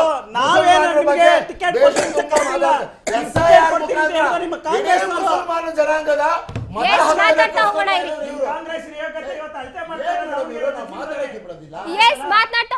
ಈಗ ನಾವು ಚರ್ಚೆನ ಮುಂದುವರಿಸ್ತಾ ಹೋಗೋಣ. ನಿಜಕ್ಕೂ ಕೂಡ ಹಾಗಿದ್ರೆ ಸಿಎಂ ಪರಮಾಪ್ತರೇ ಒಂದ್ ರೀತಿಯಾಗಿ ವಿಕೆಟ್ಗಳು ಪತನ ಆಗ್ತಾ ಬರ್ತಾ ಇದೆ. ನೆಕ್ಸ್ಟ್ ಯಾರು ಅನ್ನುವಂತ ಪ್ರಶ್ನೆ ಬಂದಾಗ ಜಮೀರ್ ಅಹ್ಮದ್ ಖಾನ್ ಅವರು ಅಂತ ಹೇಳ್ತಾ ಇರುವಂತದ್ದು ಹೌದಾ? ಹಾಗಾದ್ರೆ ನಿಜಾನ? ನಿಜವಾಗ್ಲೂ ಕೂಡ ಈ ಮುಸ್ಲಿಂನ ಕೆಲವೊಂದಷ್ಟು ನಾಯಕರು ಹೇಳ್ತಾ ಇರುವಂತದ್ದು ರೀತಿನೇ ಏನಾದ್ರೂ ಅವರು ಪಕ್ಷಕ್ಕೆ ದ್ರೋಹ ಮಾಡುವಂತ ಕೆಲಸಗಳನ್ನ ಮಾಡ್ತಾ ಇದ್ದಾರೆ ಇಲ್ಲ ಅಂತ ಹೇಳ್ತಾ ಇರುವಂತದ್ದು.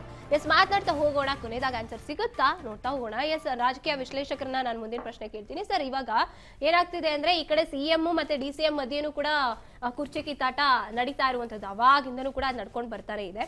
ಅದಕ್ಕೇನೆ ಇವಾಗ DK ಅವರು ಬಣ ಇದೆಯಲ್ವಾ, ಏನಾದ್ರೂ ಪ್ಲಾನ್ ಮಾಡಿ ಈ ರೀತಿಯಾಗಿ ಜಮೀರ್ ಅವ್ರ ವಿರುದ್ಧ ಆಗಿರ್ಬೋದು, CM ಅತ್ಯಾಪ್ತ ಬಣಗಳನ್ನ ವಿಕೆಟ್ ಕ್ಯಾನ್ಸಲ್ ಮಾಡ್ಕೊಂಡು ಬರೋಣ ಅಂತ ಏನಾದ್ರು ಪ್ಲಾನ್ ನಡೀತಿದ್ಯಾ ಸರ್?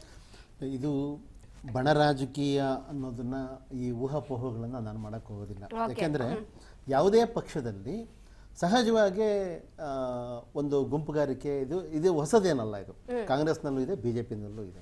ಈಗ ವಿಜಯೇಂದ್ರ ಅವರು ಯಾವ ಕಾರಣಕ್ಕೂ ಮುಖ್ಯಮಂತ್ರಿ ಆಗಿ ನಾವು ಬಿಡೋದಿಲ್ಲ ಅಂತ ಅಂದ್ಬಿಟ್ಟು ಅನೇಕ ಜನ ಬಿಜೆಪಿ ಶಾಸಕರುಗಳೇ ಮಾತಾಡಿದರೆ ಹೈಕಮಾಂಡ್ಗೆ ಹೋಗಿ ಮಾತಾಡ್ತಿರ್ತಾರೆ. ಸೊ ಹಾಗಾಗಿ ಅದು ಅಷ್ಟು ಮುಖ್ಯವಾದ ವಿಚಾರ ಅಲ್ಲ. ಬಟ್ ಅಂದರೆ DK ಶಿವಕುಮಾರ್ ಬಣ, ಸಿದ್ದರಾಮಯ್ಯ ಬಣ ಅನ್ನೋದಕ್ಕಿಂತ ಹೆಚ್ಚಾಗಿ ಕಾಂಗ್ರೆಸ್ನಲ್ಲಿ ನಮಗೆ ಮೇಲ್ಗುನ್ನಟ್ಟು ಕಾಣ್ತಾ ಇರೋದು ಪಕ್ಷದ ವರ್ಚಸ್ಸು. 2028ರ ಚುನಾವಣೆಯಲ್ಲಿ ಕಾಂಗ್ರೆಸ್ ಪಕ್ಷ ಗೆಲ್ಲುವುದಕ್ಕೆ ಬೇಕಾಗಿರುವಂಥ ಒಂದು ಸಹಮತ, ಐಕ್ಯತೆ, ಇದರ ಕಡೆ ಗಮನ ಕಡಿಮೆ ಆಗಿದೆ ಅವರಿಗೆ. ಈ ಉದಾಹರಣೆಗೆ ಈ ಬಣದ ಇನ್ನೊಂದು ಆಯಾಮ ನೋಡಿ. ಮಲ್ಲಿಕಾರ್ಜುನ್ ಅವರು ದಾವಣಗೆರೆಯಲ್ಲಿ ಜಮೀರ್ ಅಹಮದ್ ಖಾನ್ ಅವರು ಬರೋ ಅಗತ್ಯನೇ ಇಲ್ಲ ಅಂತ ಮಾತಾಡಿದರು. ಅವರು ಕ್ಯಾಬಿನೆಟ್ ಮಿನಿಸ್ಟರ್ ಅವರು, ಮತ್ತೆ ಬಹಳ ಜನಪ್ರಿಯ ನಾಯಕ ಜಮೀರ್. ಅವರು ಸಾಧಾರಣ ಪೊಲಿಟಿಕಲ್ ಲೀಡರ್ ಅಲ್ಲ ಅವರು. ಅವರ ಸರಳ ನಡವಳಿಕೆ, ಸ್ವಲ್ಪ ಎಮೋಷನಲ್ ಪರ್ಸನ್ ಅವರು. ಆಮೇಲೆ ಜನರ ಜೊತೆನಲ್ಲಿ ಅವ್ರಿಗೆ ಒಂದು ವೇವ್ ಲೆಂತ್ ಇದೆಯಲ್ಲ, ಅವರು ಬಹಳ ಸುಲಭವಾಗಿ ಜನರ ಜೊತೆಲಿ ಬೆರೀತಾರೆ. ಅವರು ಒಂದು ರೀತಿಯಲ್ಲಿ ಕ್ರೌಡ್ ಪುಲ್ಲರ್. ಇವಾಗ ಅವರು ಜಮೀರ್ ಅಹಮದ್ ಬರ್ತಾರೆ ಅಂದ್ರೆ ಅವ್ರ ಭಾಷಣ, ಅವ್ರ ಮಾತು, ನಡವಳಿಕೆಗಳು ಜನ ಇಷ್ಟಪಡ್ತಾ ಇದ್ದಾರೆ. ಇದು ಬರೀ ಮುಸ್ಲಿಮರು ಅಂತಾನು ಅನ್ಕೋಬಾರದು ನಾವು. ಮುಸ್ಲಿಮೇತರರ ಜನಗಳಿಗೂ ಸಹಿತ ಜಮೀರ್ ಅಹಮದ್ ಅವರ ಮಾತು, ನಡವಳಿಕೆಗಳು ಇಷ್ಟ ಆಗಿದೆ. ಹಾಗಿರುವಾಗ ಅವರು ಒಬ್ರು ಮಂತ್ರಿಯಾಗಿ ಶಾಮನೂರು ಅವರು ಯಾರು ಮಲ್ಲಿಕಾರ್ಜುನ್ ಅವರು ಜಮೀರ್ ಅಹಮದ್ ಬಂದು ಚುನಾವಣೆ ಜವಾಬ್ದಾರಿನ ನಿರ್ವಹಿಸಿರಿ ಎನ್ನುವ ಬದಲಾಗಿ ನೀನು ಬರುವ ಅಗತ್ಯ ಇಲ್ಲ ಅಂತಂದ್ರೆ ಇದು ಉದ್ದಟತನ. ಇದು ಅಂದ್ರೆ ಕಾಂಗ್ರೆಸ್ ಪಕ್ಷದ ಭವಿಷ್ಯದಲ್ಲಿ ಕರ್ನಾಟಕದಲ್ಲಿ ನಾವು ಮರಳಿ ಅಧಿಕಾರಕ್ಕೆ ಬರಬೇಕು, ನಾವು ಚುನಾವಣೆ ಗೆಲ್ಲಬೇಕು ಅಂತ ಜವಾಬ್ದಾರಿ ಇರೋರೇ ಆಗಿದ್ದಿದ್ರೆ ಇವರೆಲ್ಲರೂ ಬೇರೆ ರೀತಿ ನಡ್ಕೋತಾ ಇದ್ರು. ನಿಜ ಸರ್. ಎಲ್ಲ ನಾಯಕರುಗಳು ನಾನು ಹೇಳ್ತಾ ಇರೋದು ಬೇರೆ ರೀತಿ ನಡ್ಕೋತಾ ಇದ್ರು. ಈಗ ಜಮೀರ್ ಅಹಮದ್ ತಗೋಣಂತೆ, ಎಲ್ಲವೂ ಸರಳವಾಗಿಲ್ಲ ಅನ್ನೋದು ಮೇಲ್ನೋಟಕ್ಕೆ ಕಾಣಿಸ್ತಾ ಇದೆ. ಈಗ ನನಗೆ ಕೇರಳದ ಚುನಾವಣೆ ಜವಾಬ್ದಾರಿ ವಹಿಸಿದ್ರು, ನಾನು ಕೇರಳದಲ್ಲಿದ್ದೆ ಅಂತ ಅವ್ರು ಹೇಳಿದ್ರು. ಆಯ್ತು, ತಾರ್ಕಿಕವಾಗಿ ಒಪ್ಕೋಣ.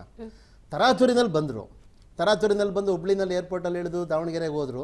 ಮಲ್ಲಿಕಾರ್ಜುನ್ ಮನೆಗೆ ಹೋಗಿ ಊಟ ಮಾಡಿಬಿಟ್ಟು ಮತ್ತೆ ತಕ್ಷಣ ಹೊರಟರು. ಅಂದ್ರೆ ಅರ್ಧ ದಿನವೂ ಸಹ ಅವರು ಕ್ಯಾಂಪೇನಲ್ಲಿ ಕಳ ಕಳಿದಿಲ್ಲ. ಇದೇನು ಅನ್ಸುತ್ತೆ ನಮಗೆ ಅಂತಂದ್ರೆ ಒಂದು ಐವಾಶ್ ಎಕ್ಸಸೈಸ್ ಇವೆಲ್ಲ. ನಾನು ಕಣ್ಣೊರೆಸೋ ಥರದ ತಂತ್ರ ಏನೋ ಮಾಡಿದ್ರು ಅವರು. ಅಂದ್ರೆ ಜಮೀರ್ ಅವರು ಅಸಮಾಧಾನಗೊಂಡಿಲ್ಲ, ಅವರು ಪಕ್ಷದ ಒಳಿತಿಗಾಗಿ ಪ್ರಯತ್ನಿಸ್ತಾ ಇದ್ದಾರೆ ಅಂತ ಬಿಂಬಿಸೋ ಪ್ರಯತ್ನ ನಡೀತು. ಆದರೆ ನನಗನ್ಸೋದು BJP ಇರಲಿ, ಕಾಂಗ್ರೆಸ್ ಇರಲಿ, ಮತದಾರರನ್ನ ಅವ್ರಿಗೊಂದು ಕಾಮನ್ ಸೆನ್ಸ್ ಇರುತ್ತೆ, ಜನಸಾಮಾನ್ಯರಿಗೆ ಅವ್ರನ್ನ ಫೂಲ್ ಮಾಡ್ಬೋದು ಅಂತ ತಿಳ್ಕೊಂಡ್ಬಿಟ್ಟಿದ್ದಾರೆ ಇವರೆಲ್ಲರೂ. ಈಗ ಜಮೀರ್ ಅಹಮದ್ ಏನೋ ದ್ರೋಹ ಮಾಡಿದ್ರು, ಒಂದೊಂದೇ ವಿಕೆಟ್ ಬೀಳ್ತಾ ಇದೆ, ಮುಸ್ಲಿಮರು ಅಸಮಾಧಾನಗೊಂಡಿದ್ದಾರೆ ಅಂತ BJP ಬಿಂಬಿಸಿದ ತಕ್ಷಣನೇ ಈ ನರೇಟಿವ್ನ ನಂಬಿಕೊಂಡು ಜನ ಏನು ತೀರ್ಮಾನ ಮಾಡೋದಿಲ್ಲ. ಅಥವಾ ಜಮೀರ್ ಅಹಮದ್ ಬೆಂಬಲ ಕೊಟ್ಟರು ಕೊಡಲಿಲ್ಲ, ಈ ಥರದ ಆಧಾರದಲ್ಲಿ ಇವೆಲ್ಲವೂ ಸಹ ಪರಿಣಾಮ ಬೀರುತ್ತೆ, ಇಲ್ಲ ಅಂತಲ್ಲ. ಆದರೆ ಮತದಾರನ ನಾವು ಮಂಕು ಬುದ್ಧಿ ಆಗೋದಿಲ್ಲ. ಜಮೀರ್ ಅಹಮದ್ ಕರೆಸಿ ಅರ್ಧ ಗಂಟೆ ಮನೇಲಿ ಕರೆದು ಟೀ ಕೊಟ್ಟು ಕಳಿಸ್ಬಿಟ್ಟ ಕ್ಷಣಕ್ಕೆ ಅಷ್ಟು ಜನ ಮುಸ್ಲಿಂ ಮತದಾರರು ಕಾಂಗ್ರೆಸ್ಗೆ ಏನು ಓಟ್ ಹಾಕ್ಬಿಡೋದಿಲ್ಲ. ಜಮೀರ್ ಒಂದು ಇಂಡಿಕೇಟರ್, ಈ ಘಟನೆಗಳು ಒಂದು ಇಂಡಿಕೇಟರ್. ಇಂಡಿಕೇಟರ್ಸ್ ಇವೆಲ್ಲನೂ ಇದು ತೋರಿಸ್ತಾ ಇದೆ ಜನ ಏನು ಯೋಚಿಸ್ತಾ ಇದ್ದಾರೆ, ಏನು ಗಮನಿಸ್ತಾ ಇದ್ದಾರೆ ಅನ್ನೋದನ್ನ. ಈ ಯಾವುದೇ ಪಕ್ಷ ಇರಲಿ, ಅವರ ಜವಾಬ್ದಾರಿ ಏನು ಅಂತಂದ್ರೆ ಜನಸಾಮಾನ್ಯರು ನಮ್ಮ ಬಗ್ಗೆ ಏನು ಯೋಚಿಸ್ತಾ ಇದ್ದಾರೆ ಅನ್ನೋದನ್ನ ಅರ್ಥ ಮಾಡ್ಕೋಬೇಕಾಯ್ತು. ಚುನಾವಣೆಯ ಫಲಿತಾಂಶ ಬಂದೇ ಇಲ್ಲ, ಅದಿನ್ನೂ EVM ಇದರಲ್ಲಿ ಇದೆ ಎಲ್ಲ. ಕಾಂಗ್ರೆಸ್ ಕ್ಯಾಂಪ್ನಲ್ಲಿ ಅಲ್ಲೋಲ ಕಲ್ಲೋಲ ಆಗ್ತಾ ಇದೆ. ಇದು ಅನ್ವಾಂಟೆಡ್ ಇತ್ತಿದು, ಇದು ಅಗತ್ಯನೇ ಇರಲಿಲ್ಲ ಅವ್ರಿಗೆ. ಈ ಗೋಜಲಲ್ಲಿ ಸಿಕ್ಕಾಕೊಳ್ಳೋ ಅಗತ್ಯ ಇರಲಿಲ್ಲ. ಇವತ್ತು ನೋಡಿ ಬಿತ್ತನೆ ಮುಂಗಾರು ಮಳೆ ಶುರು ಆಗ್ತಾ ಇದೆ, ರಸಗೊಬ್ಬರದ ಕೊರತೆ, ಆಡಳಿತ ನಡೆಸ್ತಾ ಇರೋರು ಹೇಳ್ಬೇಕು. ಖಂಡಿತ ನೀವು ವಿರೋಧ ಪಕ್ಷ ಆಗಿ ನಿಮ್ ಜವಾಬ್ದಾರಿ ಏನಿತ್ತು ಅಂತಂದ್ರೆ ಸರ್ಕಾರದ ವೈಫಲ್ಯಗಳನ್ನ ನೀವು ಮಾತಾಡಬೇಕಿತ್ತು. ಈಗ ನೋಡಿ ಯುದ್ಧ ನಡೀತಾ ಇದೆ, ಜನರಿಗೆ ಹೇಳಿರ್ತಕ್ಕಂಥದ್ದು ರಸಗೊಬ್ಬರ ತಯಾರಿಕೆಗೆ ತೊಂದರೆ ಆಗ್ತಾ ಇದೆ, ಬಿತ್ತನೆ ಬೀಜಗಳ ಸರಬರಾಜು ಸಮರ್ಪಕ ಆಗುತ್ತೋ ಇಲ್ವೋ ಅನ್ನೋದು ಪ್ರಶ್ನೆ ಇದೆ. ಕೋಟ್ಯಾಂತರ ಜನ ರೈತರು ಕಾಯ್ತಾ ಇದ್ದಾರೆ. ಎಲ್ಲ ಕಿತ್ತಾಟದಲ್ಲಿ ಕಾರ್ಯಕರ್ತರುಗಳು ಕೈಗೆ ಸಿಕ್ತಿಲ್ಲ ಅಂತ ಜನ ಹೇಳ್ತಾ ಇದ್ದಾರೆ. ಅಷ್ಟು ಮಾತ್ರ ಅಲ್ಲ, ಮತದಾರರು ಸಹಿತ ಈ ಪಕ್ಷಗಳ ಕೈಗೆ ಸಿಗಲ್ಲ ಇಲ್ಲಿಂದ ಆಚೆಗೆ. ಇದು ಒಂದು ದಾವಣಗೆರೆ, ನಿರ್ದಿಷ್ಟವಾಗಿ ದಾವಣಗೆರೆಯ ವಿದ್ಯಮಾನಗಳು ಏನು ನಡೆದಿದೆ ಒಂದು ತಿಂಗಳಿನಲ್ಲಿ, ಕರ್ನಾಟಕದಲ್ಲಿ ಒಂದು ಹೊಸ ರಾಜಕೀಯ ಚಿಂತನೆಗೆ ಒಂದು ಈ ಇಬ್ಬರೂ ಸಹಿತ ನಮಗೆ ನಂಬಿಕರಹರಲ್ಲ. ಇವರು ಹೊಣೆಯಿಂದ ನಡ್ಕೊಳ್ಳೋದಿಲ್ಲ, ಹೊಣೆಗಾರಿಕೆಯಿಂದ ನಡ್ಕೊಳ್ಳಲ್ಲ ಅನ್ನೋ ಭಾವನೆ ವ್ಯಾಪಕವಾಗಿದೆ ಇದು. ಹಾಗಾಗಿ ಇದನ್ನ ಅವರು ಒಂದು ಎಚ್ಚರಿಕೆಯ ಗಂಟೆಯಾಗಿ ತಗೋಬೇಕು. ರಿಸಲ್ಟ್ ಏನೇ ಬರ್ಬೋದು, ಒಂದು ತಿನ್ ಮಾರ್ಜಿನಲ್ಲಿ ಯಾರಾದ್ರೂ ಗೆಲ್ಬೋದು, ಆದರೆ ಜನ ಅಸಮಾಧಾನಗೊಂಡಿದ್ದಾರೆ ಅನ್ನೋದನ್ನ ಇವರು ಮರೆಯಕೂಡದು. ಕರ್ನಾಟಕದಲ್ಲಿ ಖಂಡಿತವಾಗ್ಲೂ ನಿರ್ದಿಷ್ಟವಾಗಿ social democratic party of India, ಈಗ ಅಲ್ಲಿ ನಮ್ಮ ಕಾಂಗ್ರೆಸ್ ಸ್ನೇಹಿತರು ಹೇಳ್ತಿದ್ರು ಗಣನೀಯ ಪ್ರಮಾಣದಲ್ಲಿ ಓಟ್ ತಗೋತಾರೆ ಅವರು. ನಮ್ಮ ಬಿಜೆಪಿ ಸ್ನೇಹಿತರು ಹೇಳ್ತಾ ಇದ್ದಾರೆ ಜಮೀರು ಮತ್ತೆ ಇತರ ಕೆಲವರು ಕಾಂಗ್ರೆಸ್ನವರೇನೆ ಅವರು ಒಳಗಡೆಯಿಂದನೇ SDP ವೋಟ್ ಮಾಡಿ ಅಂತ ಹೇಳಿ ಆ ಥರದೊಂದು ತೇಲ್ ಬಿಟ್ಟಿದ್ದಾರೆ. ಒಂದು ಅಭಿಪ್ರಾಯ ಅಲ್ಲಲ್ಲ ಇದೆ ಒಂದು. ಸೊ ಜಮೀರ್ ಅವರೇ SDP ಬೆಂಬಲ ಕೊಡಿ, ಓಟ್ ಅವ್ರಿಗೆ ಹಾಕಿ ಅಂತ ಹೇಳಿ ಅದನ್ನ ಮಾಡಿದಾರೆ ಅವರು ಅಂತ ಈಗ ವಿವರಣೆ ಕೇಳ್ತಾ ಇರೋದು ಅದ್ರ ಬಗ್ಗೆ ಅಂತಾನೆ ಚರ್ಚೆ ಇದೆ. ಏನೇ ಇರಲಿ, ಈ ಎರಡೂ ಪಕ್ಷಗಳು ಇಲ್ಲದೆಯೂ ಸಹ SDP ಪಾರ್ಟಿ ಇರ್ಬೋದು ಅಥವಾ ಈ ತರದೊಂದು ಇನ್ನೊಂದು ಧ್ರುವೀಕರಣ ಇದೆಯಲ್ಲ, ಅವರು ಜನರ ಬಳಿ ಹೋಗೋದಕ್ಕೆ ಒಂದು ಅವಕಾಶವನ್ನ ಇವರೇ ಮಾಡಿಕೊಡ್ತಾ ಇದ್ದಾರೆ. ಸೊ ಕರ್ನಾಟಕಕ್ಕೆ ಒಂದು ಮೂರನೇ ಆಯ್ಕೆಯ ಒಂದು ಸಂದರ್ಭ ಈ ದಾವಣಗೆರೆ ಚುನಾವಣೆಯ ನಂತರ ಅದೊಂದು ತುಂಬಾ ತೀವ್ರವಾಗಿ ಅಲ್ಲದೆ ಹೋದ್ರೂ ಒಂದು ಪೋಲರೈಸೇಷನ್ ಕಡೆಗೆ ಒಂದು ಹೊಸ ಕಾಂಬಿನೇಷನ್ ಅನ್ನ ಏರ್ಪಡಿಸಿದ್ರು ಆಶ್ಚರ್ಯ ಇಲ್ಲ. ಸರ್ ಕುಮಾರ್ ಸರ್ ಒಪ್ಕೋತೀರಾ? ರಾಜಕೀಯ ಹೊಸ ಧ್ರುವೀಕರಣ ಆಗುತ್ತೆ ಅಥವಾ ಹೊಸ ಒಂದು ಬದಲಾವಣೆಯ ವ್ಯವಸ್ಥೆ ಬರುತ್ತೆ ಅನ್ನೋದಕ್ಕೆ ಈಗಾಗಲೇ ಇಲ್ಲಿ ನಮ್ಮ ಕರ್ನಾಟಕದಲ್ಲಿರುವಂಥ ಮೂರನೇ ಪಕ್ಷ ಕೂಡ BJP B ಟೀಮ್ ಆಗಿದೆ. ಅವ್ರು ಹಾಕೊಂಡಿದ್ದ ಚಡ್ಡಿ ಕಲ್ಲರ್ ಯಾವುದು ಅಂತ ನಮ್ಗೆ ಗೊತ್ತಿತ್ತು ಅನ್ನೋದು ಗೊತ್ತಿದೆ. ಈಗ ಗೊತ್ತಾಗೋಗಿದೆ, ಸಾರ್ವತ್ರಿಕ ಆಗೋಗಿದೆ. ನಾವು ನಿಜವಾಗ್ಲೂ ನಾನು ಮುಂದಿನ ಜನ್ಮ ಅನ್ನೋದಿದ್ರೆ ಇವರು ಹೊಟ್ಟೆಲ್ಲೇ ಹುಡ್ತೀನಿ ಅಂತ ಹೇಳಿದಂಥ ಒಂದು ಸ್ಲೋಗನ್ ಇವತ್ತು ಬಟ ಬಯಲಾಗೋಗಿದೆ. ಆಯ್ತಾ, ಅವರ ವ್ಯಕ್ತಿತ್ವ ಹೇಗಿತ್ತು ಮತ್ತು ಅವ್ರ ನಡವಳಿಕೆಗಳು ಹೇಗಿತ್ತು, ಬರೀ ವೋಟ್ ಪುಲ್ಲಿಂಗಿಗೋಸ್ಕರ ಅವ್ರು ಬಳಸ್ಕೊಂಡಿದ್ರು. ಆ ತೃತೀಯ ಶಕ್ತಿ ಕರ್ನಾಟಕದಲ್ಲಿ ಉದಯ ಆಗುತ್ತೆ ಅನ್ನೋದಕ್ಕೆ ಅದು ತಿಲಾಂಜಲಿ ಇಟ್ಟಾಗಿದೆ ಈಗಾಗಲೇ. ಹಾಗಾಗಿ ಸರ್ ಹೇಳಿದಂಗೆ ಅಲ್ಪ ಸ್ವಲ್ಪ ಈ ಥರ ಧ್ರುವೀಕರಣಗಳ ವ್ಯವಸ್ಥೆ ರಾಜಕಾರಣದಲ್ಲಿ ಸಾಧ್ಯತೆ ಇದೆ, ಸಾಧ್ಯತೆಗಳಿದಾವೆ. JDS ಹೊರತುಪಡಿಸಿಯೂ ಒಂದು ಸಾಧ್ಯತೆಯ ಕಡೆಗೆ ಜನ ಯೋಚಿಸಬಹುದು. ನಾನು ಅಲ್ಗೆಳೆಯೋದಿಲ್ಲ, ರಾಜಕಾರಣದಲ್ಲಿ ಯಾವಾಗಲೂ ಕೂಡ ಸಕಾರಣವಾಗಿ ಮತ್ತೆ ಅದರ ಕೆಡಕು ಮತ್ತು ಒಳತುಗಳನ್ನ ಚರ್ಚೆ ಮಾಡಿಕೊಂಡೇ ಒಂದು ಪಕ್ಷ ಬೆಳಿಬೇಕಾಗಿರೋ ಕಾರಣದಿಂದ ಕಾಂಗ್ರೆಸ್ ಪಕ್ಷ ಯಾವಾಗಲೂ ಕೂಡ ಆ ಸಾಧ್ಯತೆಗಳ ಬಗ್ಗೆ ಸದಾ ಯೋಚನೆ ಮಾಡ್ತಿರುತ್ತೆ ಮತ್ತು ಅದರ ಬಗ್ಗೆ ಕೆಲಸನೂ ಮಾಡ್ತಿರುತ್ತೆ. ನಮ್ಮ ಪಕ್ಷದ ಏನು ಪಾರಂಪರಿಕವಾಗಿ ನಾವೇನು ನಮ್ಮ ಜೊತೆಲಿದ್ರು ಮತದಾರರು ಅವರನ್ನ ಉಳಿಸ್ಕೊಳ್ಳೋದಕ್ಕೆ ಏನು ಚಟುವಟಿಕೆಗಳು ಮಾಡಬೇಕು, ಏನು ಕಾರ್ಯಕ್ರಮಗಳು ಕೊಡಬೇಕು, ಒಂದು ನಿಮಿಷ ನಾವು ಕೊಡೋದು ಬಿಡೋದು ನಮ್ಮ ಪಕ್ಷ ನಾವು ನಮ್ಮ ಪಕ್ಷದಲ್ಲಿ ಏನು ತೀರ್ಮಾನ ತೆಗೆದುಕೊಳ್ಳುತ್ತೆ ಆ ಪಕ್ಷದ ತೀರ್ಮಾನದಂತೆ ನಮ್ಮ ವ್ಯವಸ್ಥೆ ನಡೆಯುತ್ತೆ. ಅಲ್ಲಿ ಯಾವತ್ತೂ ಕೂಡ ಚುನಾವಣೆಯಲ್ಲಿ ಆಯ್ತಪ್ಪ ಹಾಗಿದ್ರೆ BJP ಅವರು ಇಷ್ಟೆಲ್ಲ ಮಾತನಾಡ್ತಾರಲ್ಲ, ಇವ್ರು ಯಾರ್ಯಾರು ಟಿಕೆಟ್ ಕೊಟ್ಟರು ಮೇಡಮ್? ಹಿಂದೆ ಯಾರ್ದಾರು ಮನೇಲಿ ತೀರ್ಕೊಂಡಾಗ ಯಾರ್ಯಾರು ಕೊಟ್ಟಿದ್ರು ಟಿಕೆಟ್? ಅವತ್ತು ಯಾಕೆ ಈ ತರದ ಮಾತುಗಳೆಲ್ಲ ಉದ್ಭವ ಆಗಿದೆ? ಒಂದ್ ನಿಮಿಷ ಬಿಡಿಪ್ಪ, ಒಂದ್ ನಿಮಿಷ ನಾವು ಮಾತಾಡೋ, ನೀನ್ ಯಾಕಪ್ಪ ನಾವು ಮಾತಾಡೋದು ನಿಮ್ ಮೊಸಳೆ ಕಣ್ಣೀರು ಬೇಡ ಅಂತ ನಾನು ಮಾಡ್ಕೊಳ್ಳಿ. ಕಣ್ಣೀರು ಬೇಕಿಲ್ಲ, ಅವ್ರಿಗೆ ಗೊತ್ತಿದೆ ಅಂದ್ರೆ ಏನು ಆಗಿದೆ. ಗೋವಿಂದ್ ಸರ್, ಇವಾಗ ಮುಸ್ಲಿಮರ ವೋಟ್ ಬ್ಯಾಂಕ್ ಅಂದ್ರೆ ಕಾಂಗ್ರೆಸ್ಗೆ ಮುಸ್ಲಿಂ ಅವರೇ ವೋಟ್ ಬ್ಯಾಂಕ್ ಅಂತ ನೀವು ಮೂರ್ಖತನ. ಅದು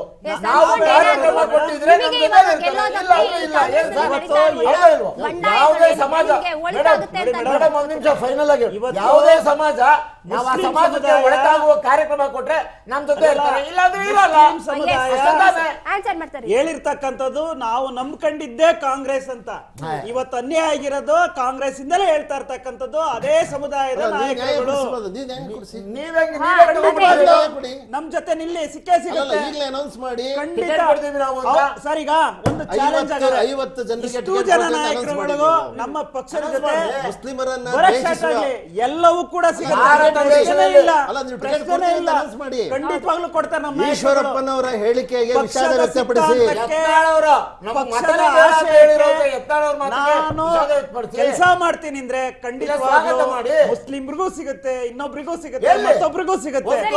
ಅವ್ರು ಏನು ಕೆಲಸ ಮಾಡ್ಲಿ, ಒಂದು GBI ಬಂದ್ ಕೆಲಸ ಮಾಡಿ ಖಂಡಿತವಾಗ್ಲೂ ಸಿಗುತ್ತೆ. ಕೊಡಬಾರ್ದು ಅಂತ ನಾವೇನು ರೆಸಲ್ಯೂಷನ್ ಪಾಸ್ ಮಾಡ್ಕೊಂಡಿಲ್ಲ. ಸರ್ ಒಂದ್ ನಿಮಿಷ, ಕಾಂಗ್ರೆಸ್ ನಲ್ಲಿ ಇವಾಗ ಯಾರು ಹಿಂದೆ ಇದ್ರು ಅವ್ರ ಲಿಂಗಕ್ಕೆ ಆದ ನಂತರದಲ್ಲಿ ಟಿಕೆಟ್ ಕೊಡ್ತೀರಾ ಅಂತ ನಾನು ನಿಮ್ನ ಕೇಳ್ತಾ ಇದ್ದೀನಿ. ಅಲ್ಲಲ್ಲ ನೋಡಿ ಮೇಡಮ್, ಅವರು ಈಗ ಹೆಂಗೆ ಕಾಂಗ್ರೆಸ್ ಅನ್ನ ಒಂದು ಇದು ಮಾಡ್ಕೊಂಡಿದ್ದಾರೆ, ಬಿಜೆಪಿನೂ ನಮ್ ಜೊತೆ ಇದೆ ಅಂತ ಅನ್ಸ್ಕೊಂಡ್ ಬರ್ಲಿಕ್ಕೆ ಸ್ಟಾರ್ಟ್ ಆಗ್ಲಿ. ಅವ್ರಿಗೂ ಖಂಡಿತವಾಗ್ಲೂ ಭಾರತೀಯ ಜನತಾ ಪಾರ್ಟಿ ಎಲ್ಲವನ್ನು ಕೂಡ ಕೊಡೋ ಅಂತ ಕೆಲಸ ಇವತ್ತೇನು ದೇಶದಲ್ಲಿ ಪ್ರತಿಯೊಬ್ಬರು ಏನ್ ಕೊಡ್ತಾ ಇದೆ, ಇವತ್ತು ಸರ್ಕಾರದ ಸವಲತ್ತುಗಳನ್ನ ಏನ್ ಕೊಡ್ತಾ ಇದೆ, ಮುಸ್ಲಿಮರಿಗೊಂದು ಹಿಂದೂಗೊಂದು ಏನ್ ಬೇರೆ ಬೇರೆ ಮಾಡಿ ಕೊಡ್ತಾ ಇರ್ತಕ್ಕಂಥದ್ದೇನಲ್ಲ, ಇವತ್ತು ಬೇರೆ ಬೇರೆ ಮಾಡಿ ಕೊಡ್ತಾ ಇರ್ತಕ್ಕಂಥದ್ದು ಏನು ಕಾಂಗ್ರೆಸ್ ನಾಯಕರುಗಳು.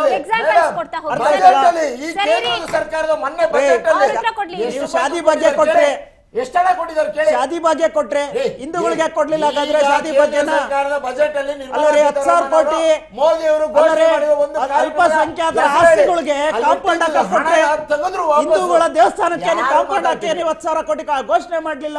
ನೀವು ಬೇರೆ ಬೇರೆ ಮಾಡಿ ಕೊಡ್ತಾ ಇರ್ತಕ್ಕಂಥ ನಾವು ಆಹಾರ ಪಡಿತಾರೆ. ಒಂದ್ ನಿಮಿಷ, ಇಡೀ ದೇಶದಲ್ಲಿ 80 ಕೋಟಿ ಜನಕ್ಕೆ ಇವತ್ತು ದಿನಸಿ ದವಸ ಧಾನ್ಯ ಕೊಡ್ತಾ ಇದೆ, ಕರೆಕ್ಟ್, ಪಡಿತರದ ಮೂಲಕ. ಇವತ್ತು ಹಿಂದೂ ಕೊಡಬೇಡಿ, ಮುಸ್ಲಿಮಿಗೆ ಕೊಡಬೇಡಿ ಅಂತ ಏನೋ ಹೇಳ್ಬಿಟ್ಟು ಕೊಡ್ತಾ ಇದಾರ? ಪ್ರತಿಯೊಬ್ಬರಿಗೂ ತಲುಪಬೇಕು ಅಂತ ಕೊಡ್ತಾ ಇರ್ತಕ್ಕಂಥದ್ದು ಕಾಂಗ್ರೆಸ್ ಸರ್ಕಾರ. ಮುಸ್ಲಿಂಗೆ ಕೊಡಬೇಕು, ಈ ದೇಶದ ಪ್ರಜೆ ಕೊಡಬೇಕು ಅಂತ ಕೊಡ್ತಾ ಇರ್ತಕ್ಕಂಥದ್ದು, ಈ ದೇಶದ ಪ್ರಜೆ ಚೆನ್ನಾಗಿ ಅಂತ ಕೊಟ್ಟಿರ್ತಕ್ಕಂಥದ್ದು. ಕಾಂಗ್ರೆಸ್ ಯೋಗ್ಯತೆ ದೇಶದ ಜನತೆ ಗೊತ್ತಾಗಿದೆ ಬಿಡ್ರಿ, ಮಾತಾಡ್ಬೇಡ್ರಿ ಮೇಡಮ್. ನಿಜವಾದ ಅಭಿವೃದ್ಧಿ ರಾಜ್ಯದಲ್ಲಿ ಆಗಿದ್ರೆ, ನಿಜವಾದ ಗ್ಯಾರಂಟಿಗಳಿಂದ ಜನಕ್ಕೆ ಒಳ್ಳೇದ ಅಲ್ಲಲ್ಲ, ನಿಜವಾದ ಅಭಿವೃದ್ಧಿ ರಾಜ್ಯದಲ್ಲಿ ಆಗಿದ್ರೆ, ನಿಜವಾದ ಗ್ಯಾರಂಟಿ ಜನರಿಗೆ ಒಳ್ಳೇದಾಗ್ತಾ ಏನಾಗಿದ್ರೆ ಭವಿಷ್ಯ ಇವರು ಕ್ಯಾಂಪೇನ್ಗೆ ಹೋಗಿಲ್ಲ, ಪ್ರಚಾರಕ್ಕೆ ಹೋಗಿಲ್ಲ. ಇವತ್ತು ದಾವಣಗೆರೆ ದಕ್ಷಿಣದಲ್ಲಿ, ಇವತ್ತು ಬೆಂಗಳೂರಲ್ಲಿ ಕುತ್ಕೊಂಡು ವಿಧಾನಸೌಧದಲ್ಲಿ ಕುತ್ಕೊಂಡು ಗೆಲ್ತೀನಿ ಅಂತ ಹೇಳ್ಬೇಕಾಯ್ತು. ಇವತ್ತು ಎಂಟೈರ್ ಸಚಿವ ಸಂಪುಟನೇ 30 ದಿನಗಳ ಕಾಲ ಸರ್ಕಸ್ ಮಾಡ್ತಾ ಇದೆ. ಯಾಕೆಂದ್ರೆ ಜನರಿಗೆ ಬೇಸರ ಆಗಿದೆ ಸರ್ಕಾರದ ಕೆಲಸ ಯಾರಿಗೂ ತರ್ತಾ ಇಲ್ಲ ರೀ. ನಿಮ್ಮ ಕಳ್ಳಾಟ, ನಿಮ್ಮ ಭ್ರಷ್ಟಾಚಾರ, ನಿಮ್ಮ ಬೆಲೆ ಏರಿಕೆ ಇವತ್ತು ಜನರಿಗೆ ರಕ್ತ ಇಡ್ತಾ ಇದ್ದಾರೆ. ನಿಮಗೆ ನಾಚಿಕೆ ಆಗಬೇಕು, ಅರ್ಥ ಆಯ್ತಲ್ಲ? ಇವರು ಪ್ರಧಾನಮಂತ್ರಿಗಳು ಮೋದಿ ಅವರು ಜನ ಖುಷಿ ಇದ್ದಾರೆ.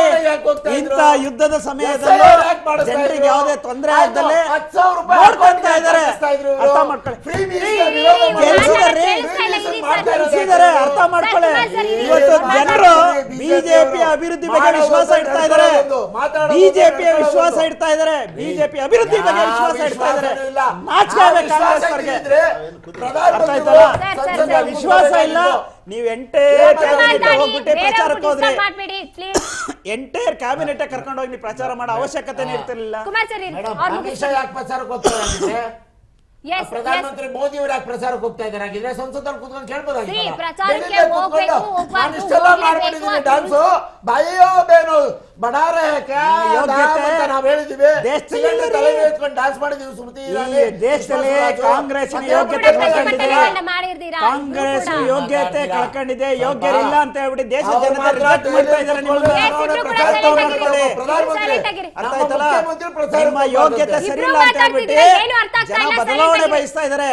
ಮುಸ್ಲಿಮ್ರು ಇರ್ಬೋದು, ಅಲ್ಪಸಂಖ್ಯಾತರು ಇರ್ಬೋದು, ಪ್ರತಿಯೊಬ್ಬರು ಕೂಡ ಕಾಂಗ್ರೆಸ್ ಅವಶ್ಯ ಸಾಕುತ್ತಾ ಇದ್ದಾರೆ, ಕೈ ಮುಗಿತಾ ಇದ್ದಾರೆ. ಕಾಂಗ್ರೆಸ್ ಬಗ್ಗೆ ಕೈ ಮುಗಿದು ಕೇಳ್ತಾ ಇದ್ದಾರೆ. ಕಾಂಗ್ರೆಸ್ ಎಲ್ಲೂ ಬೇಡ. ಒಬ್ಬ ಬಡ ವ್ಯಾಪಾರಿ ಕಲಂಗಡಿ ಹಣ್ಣನ್ನ ಒಡೆದಾಕ್ದವ್ರು ಇವರು ಬಿಜೆಪಿ ಅವರು. ಗೊತ್ತಿದೆ ಬಿಡ್ರಿ, ಏನ್ ಹೇಳ್ಬೇಕಾದ್ರೆ ನಮ್ಮ ಗುಮ್ಮ ಕೂರಿಸ್ಬೇಡಿ ನೀವು. ಸಮುದಾಯದವ್ರಿಗೆ ಗೊತ್ತಿದೆ ಯಾರಿಂದ ಅನುಕೂಲ ಆಗ್ತಾ ಇದೆ ಅಂತ. ಎಸ್ ಪಾರ್ವತಿ ಸರ್ ಹೇಳಿ ಸರ್. ಮೇಡಮ್ ಹೇಳಿ.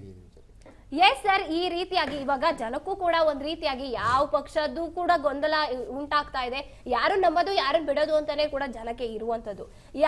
ಯಾವ ಪಕ್ಷನಾದ್ರೂ ಆಗಿರ್ಲಿ, ನಾವು ಒಂದು ಕಂಟ್ರೋಲ್ ರೂಮ್ ನಡೆಸಿದ್ವಿ. ಅವಾಗ ಜನ ಫೋನ್ ಮಾಡ್ತಿದ್ದಂಥವ್ರು ದಾವಣಗೆರೆ ದಕ್ಷಿಣದಿಂದ ಈ ಕಡೆ ಕೈಗೆ ಸಿಗ್ತಾ ಇಲ್ಲ ಕಾಂಗ್ರೆಸ್ನ ನಾಯಕರುಗಳು ಯಾರು ಕೂಡ ಅಂತ ಹೇಳ್ತಾ ಇದ್ರು. ಈ ಕಡೆ ಬಿಜೆಪಿ ಅವರು ನಿಂತಿದ್ದಂತಹ ಅಭ್ಯರ್ಥಿ ಇದಾರಲ್ವಾ, ನಮಗೆ ಕಷ್ಟ ಇದೆ ಅಂತ ಅಂದಾಗ ಅಧಿಕಾರಕ್ಕೆ ಬಂದಿಲ್ಲ ಅಂದ್ರೂ ಕೂಡ ಅವ್ರ ಕಷ್ಟಕ್ಕೆ ಪರಿಹಾರವನ್ನ ಮಾಡ್ಕೊಡ್ತಾ ಇದ್ರು. ಈ ರೀತಿಯಾಗಿ ಈಗ ಕಾಂಗ್ರೆಸ್ ಎಲ್ಲೋ ಒಂದ್ ಕಡೆ ಈ ಕಿತ್ತಾಟಗಳು, ಕುರ್ಚಿ ಕಿತ್ತಾಟಗಳಾಗಿರಬಹುದು, ಗೊಂದಲಗಳು, ಮತ್ತೆ ಈ ಕಡೆ ಸಿಎಂ ಬಣದವರು ಶಾಸಕ ಸ್ಥಾನ ಬೇಕು, ಸಂಪುಟ ಪುನರಚನೆ ಆಗ್ಬೇಕು ಅಂತ ಅಲ್ಲಿಗೆ ಹೋಗೋದು, ಇಲ್ಲಿ ಡಿಸಿಎಂ ಬಣ ಬೇರೊಂದು ಪ್ಲಾನ್ಸ್ ಗಳನ್ನ ಮಾಡೋದು. ಕಾರ್ಯಕರ್ತರು ಕೈಗೆ ಸಿಗ್ತಾ ಇಲ್ಲ, ಏನು ನಮ್ಗೆ ಸಮಸ್ಯೆ ಪರಿಹಾರ ಆಗ್ತಿಲ್ಲ, ಬರಗಾಲ ಹೆಚ್ಚಾಗ್ತಿದೆ. ಈಗ ಇಷ್ಟೆಲ್ಲ ಏನು ನಡೀತಾ ಇದೆ ಗೊಂದಲಗಳು ಎರಡೂ ಪಕ್ಷಗಳಲ್ಲೂ ಕೂಡ ಜನಕ್ಕೆ ಏನ್ ಸಿಗ್ತಾ ಇದೆ? ಈಗ ನಮ್ಮ ಗೋವಿಂದರಾಜು ಅವರು ಕುಮಾರ್ ಸರ್ ಅವರ ವಾದ ವಿವಾದಗಳನ್ನೆಲ್ಲ ಕೇಳಿದ ಮೇಲೆ ನಾವು ನೀವು ಅರ್ಥ ಮಾಡ್ಕೋಬೇಕಾಗಿರೋದು ಮತ್ತು ವೀಕ್ಷಕರು ಅರ್ಥ ಮಾಡ್ಕೋಬೇಕಾಗಿದೆ ಏನಂದರೆ ಈ ಎರಡೂ ಪಕ್ಷದವರು ಗಾಬರಿ ಆಗಿದ್ದಾರೆ. ಯಾಕೆಂದರೆ ನಾವು ಸರಿ ಅಂತೇಳಿ ಮನವರಿಕೆ ಮಾಡಿಕೊಡೋದಕ್ಕೆ ಇಷ್ಟೊಂದೆಲ್ಲ ಚರ್ಚೆ ವಾದ ಮಾಡೋದು, ಪರಸ್ಪರ ಅವರೇ ವಾಗ್ವಾದಗಳು ಮಾಡ್ಕೊಳ್ಳೋ ಅಗತ್ಯ ಇರಲಿಲ್ಲ. ಈಗ ನಾನು ಒಂದು ಮನವಿ ನಾನು ಕೇಳ್ತೀನಿ, ಪಕ್ಷಗಳಲ್ಲೂ ಅದೇ ನಡೀತಾ ಇರೋದು. ಹಾಗಾಗಿ ಎರಡೂ ಪಕ್ಷದವರು ಕರ್ನಾಟಕದ ಮತದಾರ ಏನೋ ಜಾಗೃತಗೊಳ್ತಾ ಇದ್ದಾನೆ, ಅವನು ಪರ್ಯಾಯ ಆಯ್ಕೆಗಳ ಕಡೆಗೆ ಹೋಗ್ಬಿಡಬಹುದು ಅನ್ನೋ ಆತಂಕದಲ್ಲಿ ಗಾಬರಿಲಿ ಮಾತಾಡ್ತಿರೋ ಕಾಣುತ್ತೆ. ನೀವು ಬಣ ರಾಜಕೀಯದನ್ನು ಮತ್ತೆ ಹೇಳಿದ್ರಿ ನೋಡಿ, ಯಾವುದೇ ಸರ್ಕಾರ, ಯಾವುದೇ ಪಕ್ಷ ಚುನಾವಣೆ ಗೆದ್ದು ಸರ್ಕಾರ ಮಾಡುವಾಗ, ಸಂಪುಟ ಪುನರ್ರಚನೆ ಮಾಡುವಾಗ ಸಹಜವಾಗಿ ಸಚಿವರಾಗಬೇಕು ಅನ್ನೋ ಆಕಾಂಕ್ಷೆ ಎಲ್ಲ ಪಾರ್ಟಿಯಲ್ಲೂ ಇರುತ್ತೆ.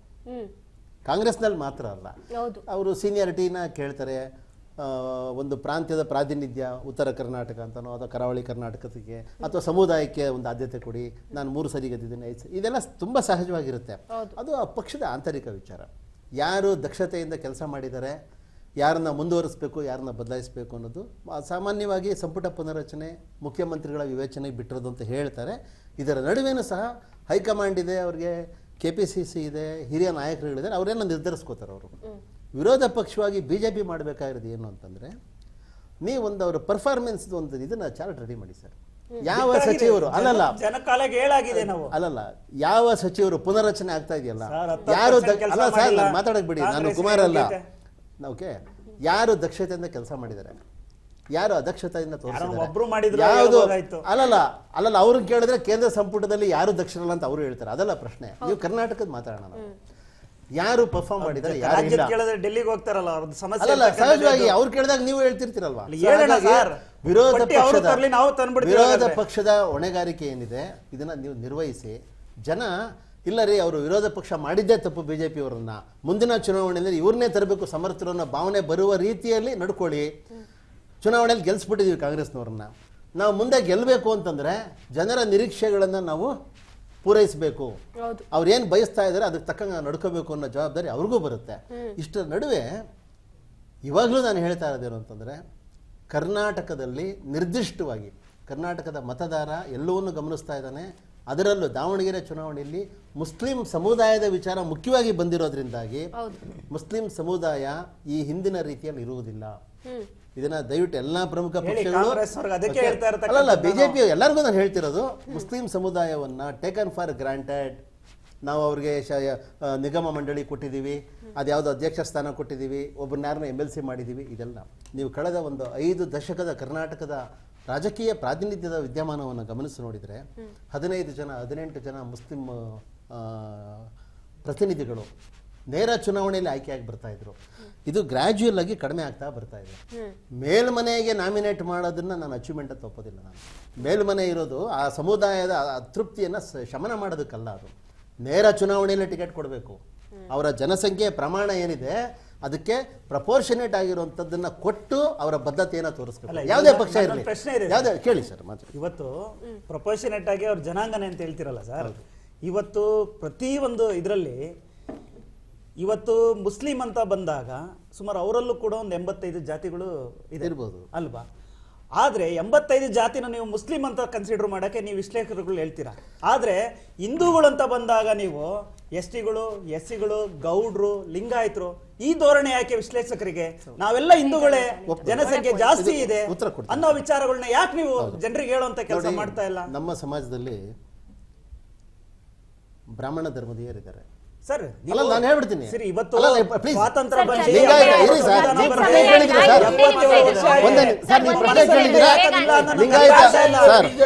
ಲಿಂಗಾಯತ ಧರ್ಮೀಯರಿದ್ದಾರೆ, ಜೈನ ಧರ್ಮೀಯರಿದ್ದಾರೆ, ಬೌದ್ಧ ಧರ್ಮೀಯರಿದ್ದಾರೆ, ಮುಸ್ಲಿಂ ಧರ್ಮೀಯರಿದ್ದಾರೆ. ಎಲ್ಲ ಹಿಂದೂ ಆಗೋದಿಲ್ಲ. ಹಾಗೇನೆ ಮುಸ್ಲಿಮರ ಒಳಗಡೆ ಹಲವು ಪಂಗಡಗಳಿವೆ ಅಂತಂದ್ರೆ ಅದನ್ನ ಅವರು ಕೇಳಬೇಕು. ಅಮಿತ್ ಶಾ ಅವರು ಯಾಕೆ ಹಿಂದೂ ಆಗ್ತಾರೆ? ಅವ್ರು ಕೇಳಬೇಕು. ಕರ್ನಾಟಕದಲ್ಲಿ ಲಿಂಗಾಯತ